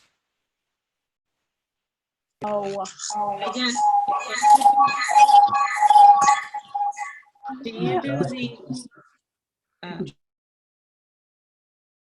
That didn't work. Like, we have to unmute one person. So how do you either put a chat or raise your hand on the or unmute yourself just to ask a question. Okay, I've got some great questions. So they want to know, is that point you leave on for 1 to 3 minutes? So for dogs, you guys, no need to put it on, like to stimulate a point, more than 10 to 30 seconds. So that's all.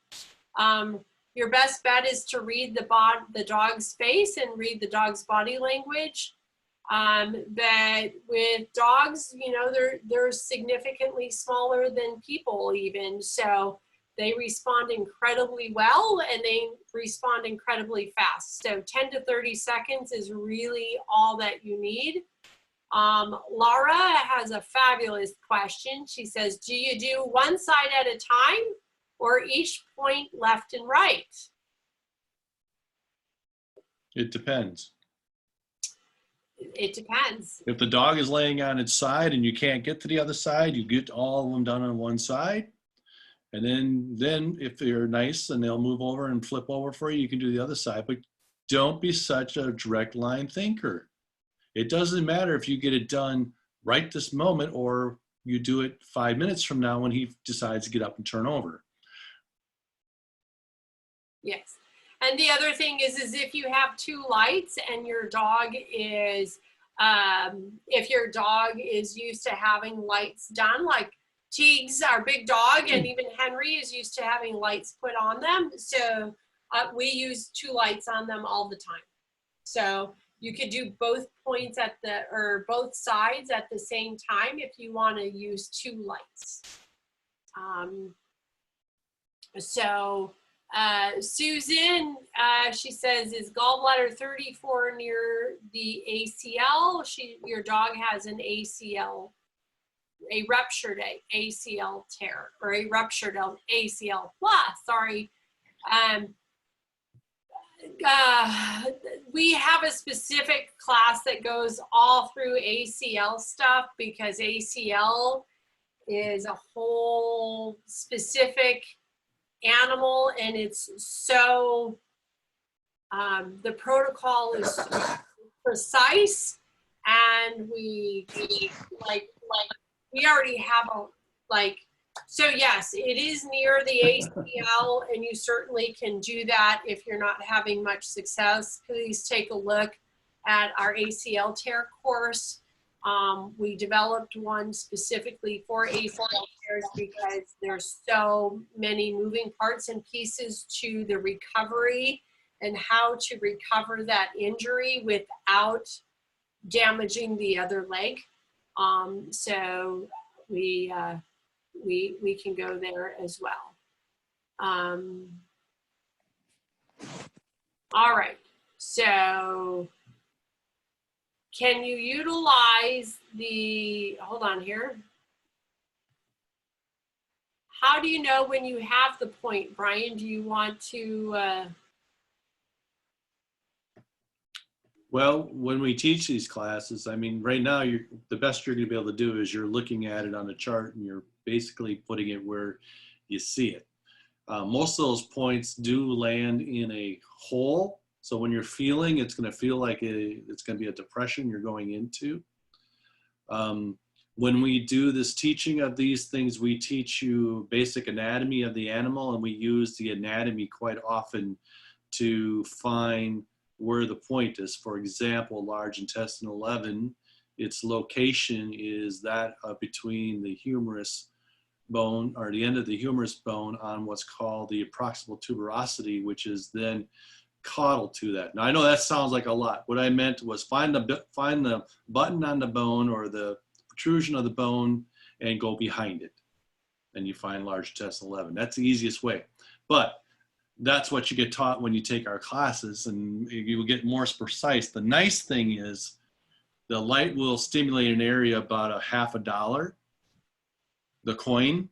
So if you get close, you're going to do a great job. And if you don't hit it, you're going to also do a great job, because it's going to do something for the animal.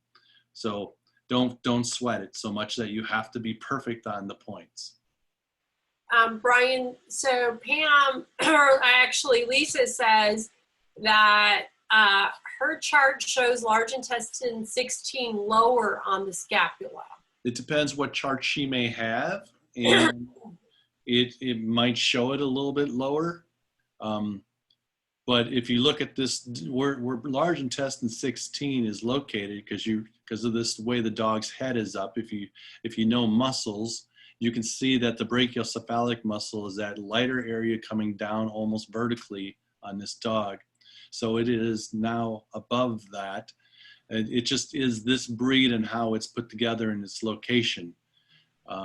So don't get so hung up on how the pictorial looks versus description-wise where its location really is. Right. Pam also asks, can you utilize the foundation points, the wellness points, and the ACL protocols together? And the answer is yes. Yes. Absolutely. For the person that the dog is having the seizures, I highly recommend doing, like, from a prevention perspective, because obviously you don't want the dog to have another seizure. So from a prevention perspective, I would red light the foundation points, and I would red light the wellness points. I would do that every other day for at least the next 2 weeks. And if the dog is holding stable for the next 2 weeks on that protocol, then you might be able to go down to like twice a week for the next few weeks, and then down to once a week, and follow that schedule. So, okay, we have. Yeah, if it's dated 2014, it could be an older chart that just, we didn't make dog charts back then, did we? Oh boy, we've created a lot of content. Right? So I don't know, I'd have to see it. Somebody else asked, bladder 13 is also different on a 2014 chart. I can tell you that our new charts right now, because we have the bones in them, and we've gone through and anatomically made sure that the points are correct versus its landmark, which is in the intercostal spaces of the or the intervertebral space of the proper spot. So it is different on dogs than it is horses. So you horse people that have been taught horse, they have less thoracic vertebra.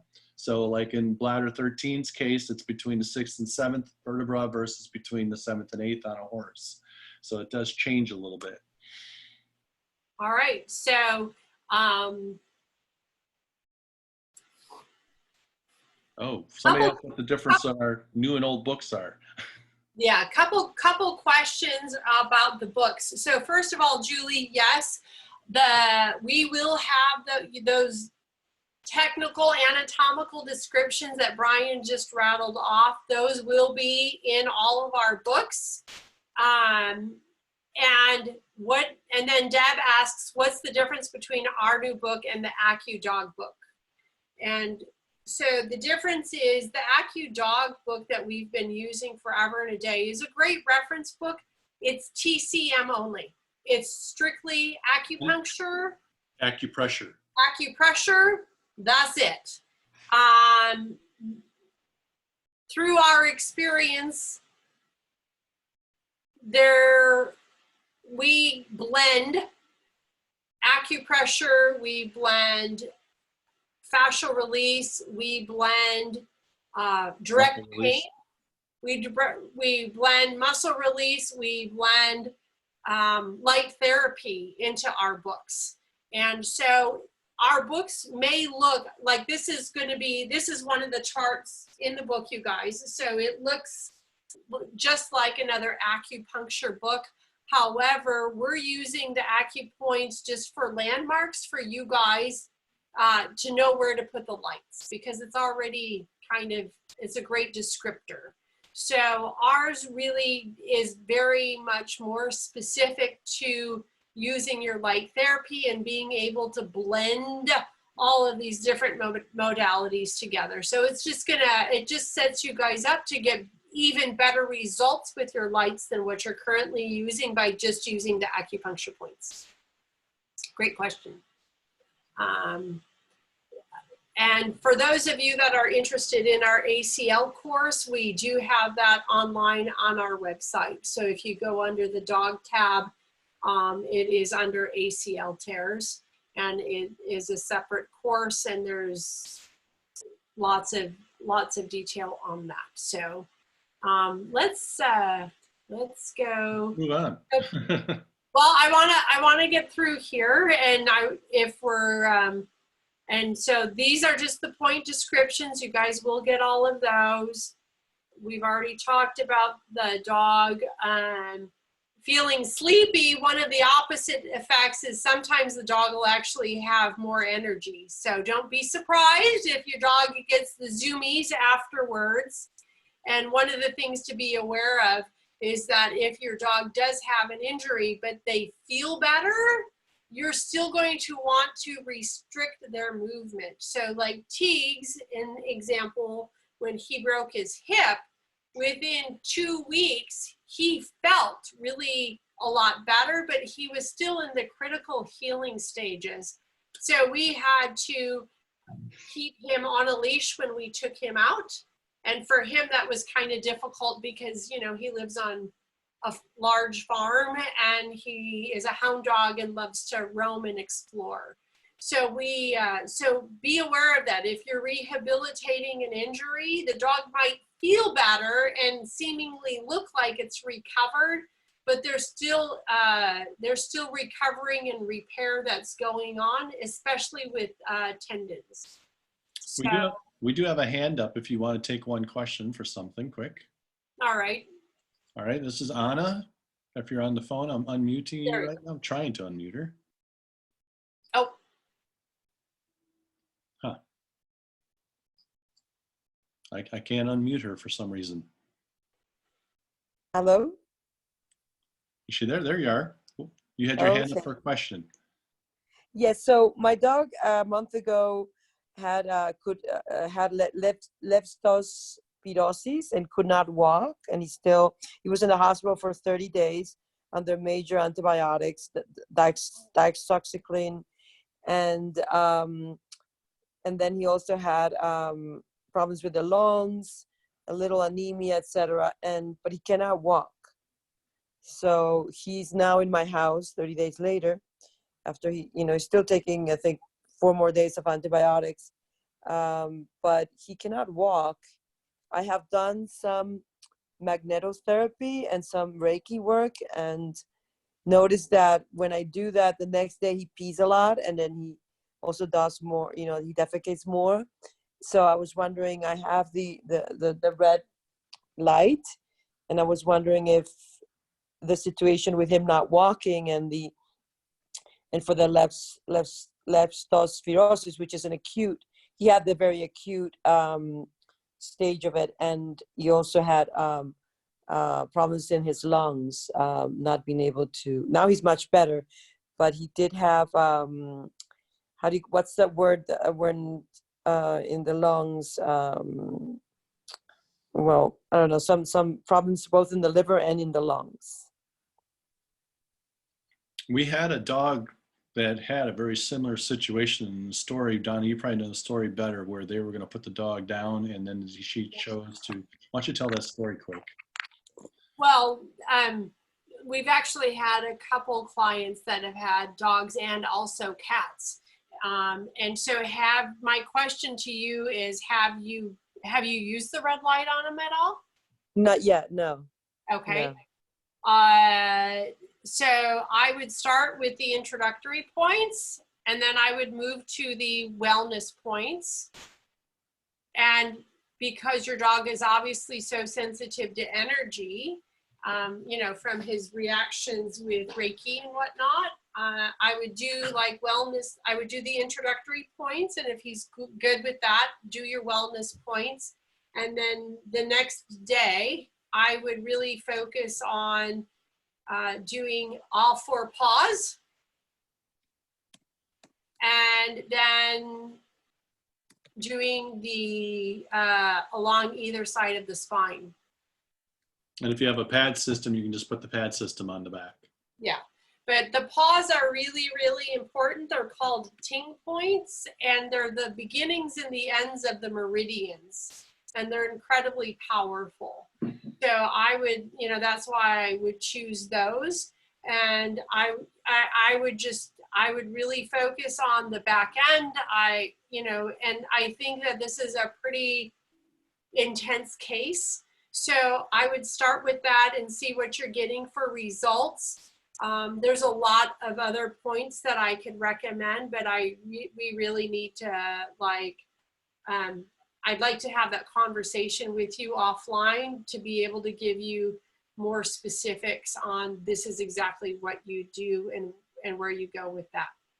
Thank you very much. And what do you mean by back end? Oh, I'm sorry, his hips. Oh, okay. Sorry. For me, the back end is the TV right, so I don't know. Right. Yeah, I'm sorry. Yeah. Yeah, and so there's some points that we can, extra points that we can, you know, like show you. And it's just that I want to be cognizant of everybody else's time as well and their questions. But that would be my recommendation. So I'd like you to start with the introductory points today. And Okay. if he's good with that, go to his wellness points. And then tomorrow, do all 4 pause. And if you want to do the do his introductory points tomorrow again, and then all 4 pause. And then Monday, repeat that. And then also please email us at courses@Photonic Health. And then my team will make arrangements that we can chat one-on-one and we can get more specifics to you. Courses at what? Platonic? Courses, yeah, well, I'll put it in the chat for you. Okay, great. Thank you very much. All right, so we're going to mute everybody off so we can continue to get going. But somebody asked real quick, where in the paw to put it? There, the easiest way to do it is put it at the bottom of the paw, right in between each of all the pads, and just red lights the whole foot by doing that. And that's the easiest way to do it. Or the ting points are actually located at the end, just before each of the toenails. So, all right, we're going to mute everybody off now, and we're going to continue on. Oh, okay. Well, we're actually, excuse me. We've already talked about that. We just put together a short basic on the pain-free pad system. It obviously covers a much larger surface area. Chris, I can't help it. Your dog is too cute. He's adorable. Oh my gosh. So just the basics on the pad system. If you have our pain-free pad system, red, it is great for everything. Everything. So when in doubt, red light it. Put the red lights on it. Blue is very specific. It is antibacterial. You know, Brian and I were involved in the light therapy industry when they came out with the preliminary studies on this. University of Wisconsin was the leading organization that discovered that blue at the wavelength that we're using will kill 98% of MRSA in one application. And for anybody that knows anything about MRSA, which is also known as staph infection, that's absolutely critically huge, can be life-saving. So blue is really great. We like to use it for its antibacterial properties and also increased heat.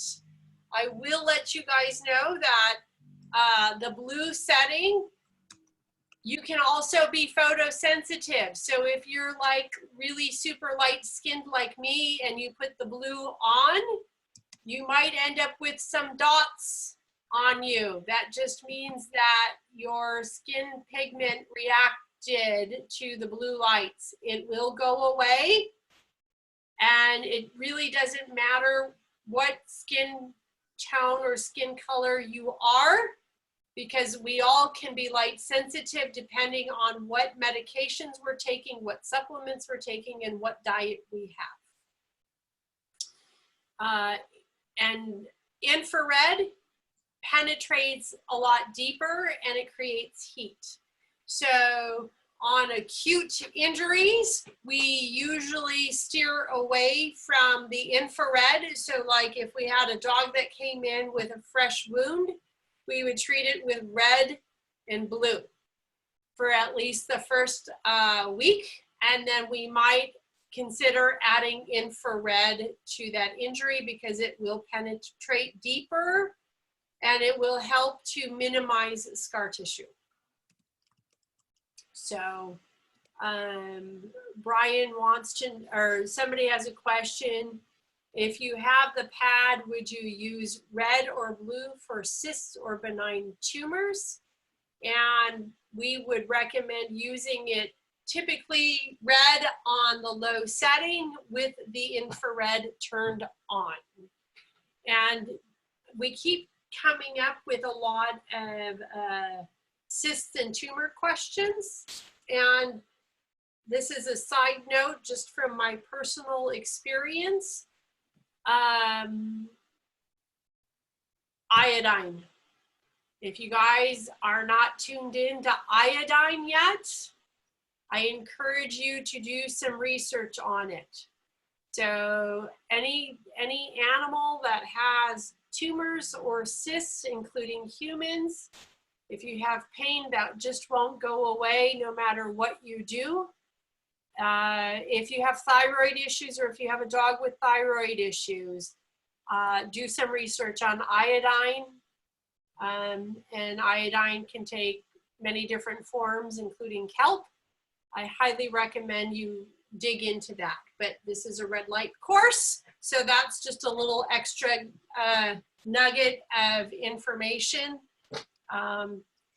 Iodine, orally or topically, does not matter. Does not matter. Chris, your question regarding the pad system 1 year after ACL surgery, absolutely, absolutely.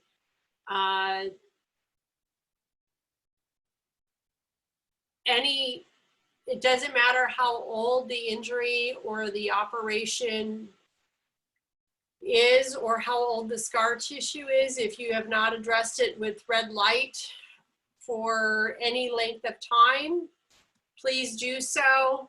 It is clinically proven to reduce scar tissue. And red with infrared on the pad system you guys will actually be amazed at how much the animals will respond to it. So the pain-free pad system, you can see here, this is one of our employees' dogs. His name is Mr. Deuce. And he is obviously loves the pad system and using it on his hips. He had an ACL tear when his mama first started working for us. And so lucky for her, she was able to rehabilitate him without the expense of the surgery, and he didn't blow out his second ACL, so that's a huge win. Alrighty, so I have this information up there, and we're gonna just turn it on. I think we just has questions. Judy asks a question: if a client doesn't have a light, will manual stimulation of a point be helpful between treatments? Absolutely, absolutely. So feel free to play around with this, you guys, you know, and utilize the tools that you do have. So I'm going to quit sharing if I can figure that out, and pause share. Awesome. And so Brian, can you see me now? I can see you, but I still see your screen. So hit screen, pause screen share, or stop screen share. Got it. Awesome. Yay. There you go. Well, you guys, we went through a lot of information about red lighting dogs, and you guys were awesome. You stuck with us, and you guys are, we just love doing these things, because like you guys are out there helping change the world and making the world a better place for dogs and people and horses. And we actually, this morning on our Facebook, somebody has a chicken that has an injury and wanted to know how to red light that. And like, that's, you know, people ask us about like you know, do we ever get tired of working, and do we ever get tired of running a business, and, you know, all right, and when are you going to retire and all of that stuff? And Brian and I are like, what do you mean working? Like, to this is just life, and we love what we do, and we love being able to help you guys. And so, thank you. Miss Ellen has a question. We're going to open it up. We're a little bit behind. It's already 1:20. Yeah, I want to put out there, I had to go to the vet yesterday because when I came inside from the barn, I had a trail of bloody stool here in the house. And my little Yorkie definitely was having an issue. So I went to the vet, and now with the situation that we're in, you're having to stay out in the parking lot and they take your dog inside. And just want to put out there, maybe mention that they should discuss what they're doing before they do it, because what happened to me, since my vet uses alternative modalities, she actually did an acupuncture treatment on her that I could have done myself. And I had to pay $54 for that. So just a heads up, you know, tell them, assess and then call me, tell me what you're gonna do next. Yeah. I could have saved that money. Yeah. And awesome. So question is, this little girl is a rescue, and she's had knots on her memory gland row, and they were soft, and I've red lighted her with the pad mostly. They've turned hard, and she's so little. I'm actually using the little pad from the Pro Kit to get in between her legs. Yep. But the bigger one seems to have gotten bigger. So then I started thinking, should I use the Pro Gen 2 on maybe Pulse there for? Actually, Ellen, you know, with something like that, mammary glands and growths, that's obvious, like, I don't want to say obviously, but that, right, to me is hormone imbalance. And so what I would do is you could go ahead and keep using the pad system on those little areas for her, but I would actually focus on doing wellness points and getting her hormones balanced out. And that's the route that I would take first. Okay. The vet started talking cancer. I would also I would highly suggest looking into the iodine. Iodine. Okay. Okay. So just stick with the pad and wellness points for her to get to minimize that. Yep. And iodine. Yep. Okay.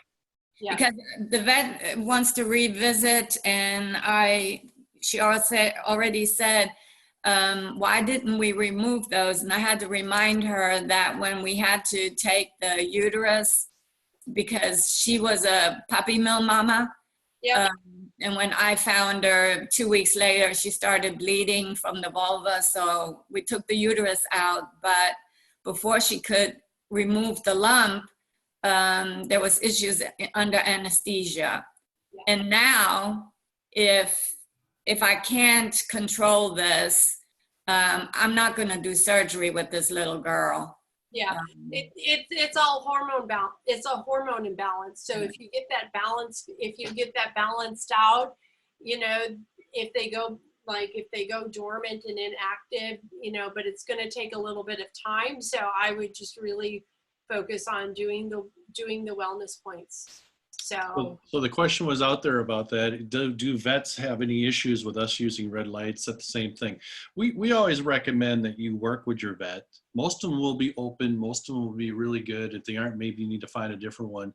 But they'll typically work with you and help you out. And they have their place in the world. You can't do surgeries with your lights, and you can't do things that they can do on some things. So they have to work together, and they are a complement. So don't think that you can just get away from your vet. Yeah, you actually are really not going to encounter any And I state that because we did a presentation at the American Holistic Vet Medical Association conference last year. And it was kind of really eye-opening because, you know, red light therapy and lasers have been around long enough now that most vets have it, or they've at least had exposure to it. I polled all of the veterinarians that were there. How many of you have a high-powered laser? All their hands went up. I said, how many of you have a low-powered laser? Maybe 20%. I'm being generous. And so for them, it's not in their wheelhouse. So a lot of it, they're aware of it. They've been educated on it. One of our great friends is Dr. Janet Gordon Palm, who has been doing presentation on low-powered laser therapy for 10 years across the country. They're aware of it. They don't want to acknowledge it, or they don't want to incorporate it into their practice. So we actually get, you know, when we started our business 10 years ago, we got a lot more pushback, but we haven't had people or any of our practitioners really get any pushback at all using the devices. So, and Lisa says, my vet wants me to get my certification done so she can hire me. And that's just it. It's a great complementary to their practice. But if they're busy doing surgery, if they're busy, you know, working on x-rays and other things, they don't have time to do this. So great questions. Tamara posted a link about liquid iodine and a money back guarantee.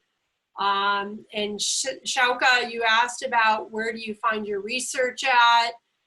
I always start with Dr. Google, but I usually will go into the medical, like PubMed is a great one. And I get a lot of information from thyroid websites and things like that. So, and we listen to all of you guys, so we're always getting feedback of different things that work out there in the world. So Julie Jacobs is also on here, and Julie's got little her cute little dog. Julie is actually an incredible walking encyclopedia of knowledge on health, nutrition, alternative therapies, and mainstream medical therapies for dogs. I don't know if she does consults or not, so I'm not gonna put her phone number, her email out there, but we're going to wrap this up. So thank you guys. I don't know if you guys are aware, we are doing, for members only, every couple weeks we're hosting a special guest that has little golden nuggets of information. So please watch your emails for that. The next guest, we just had a guy come and talk about keeping in shape while being quarantined. Our next special guest is actually going to be Brian. I'm going to be interviewing Brian, so please join us for that. We do have. That'll be fun. I know.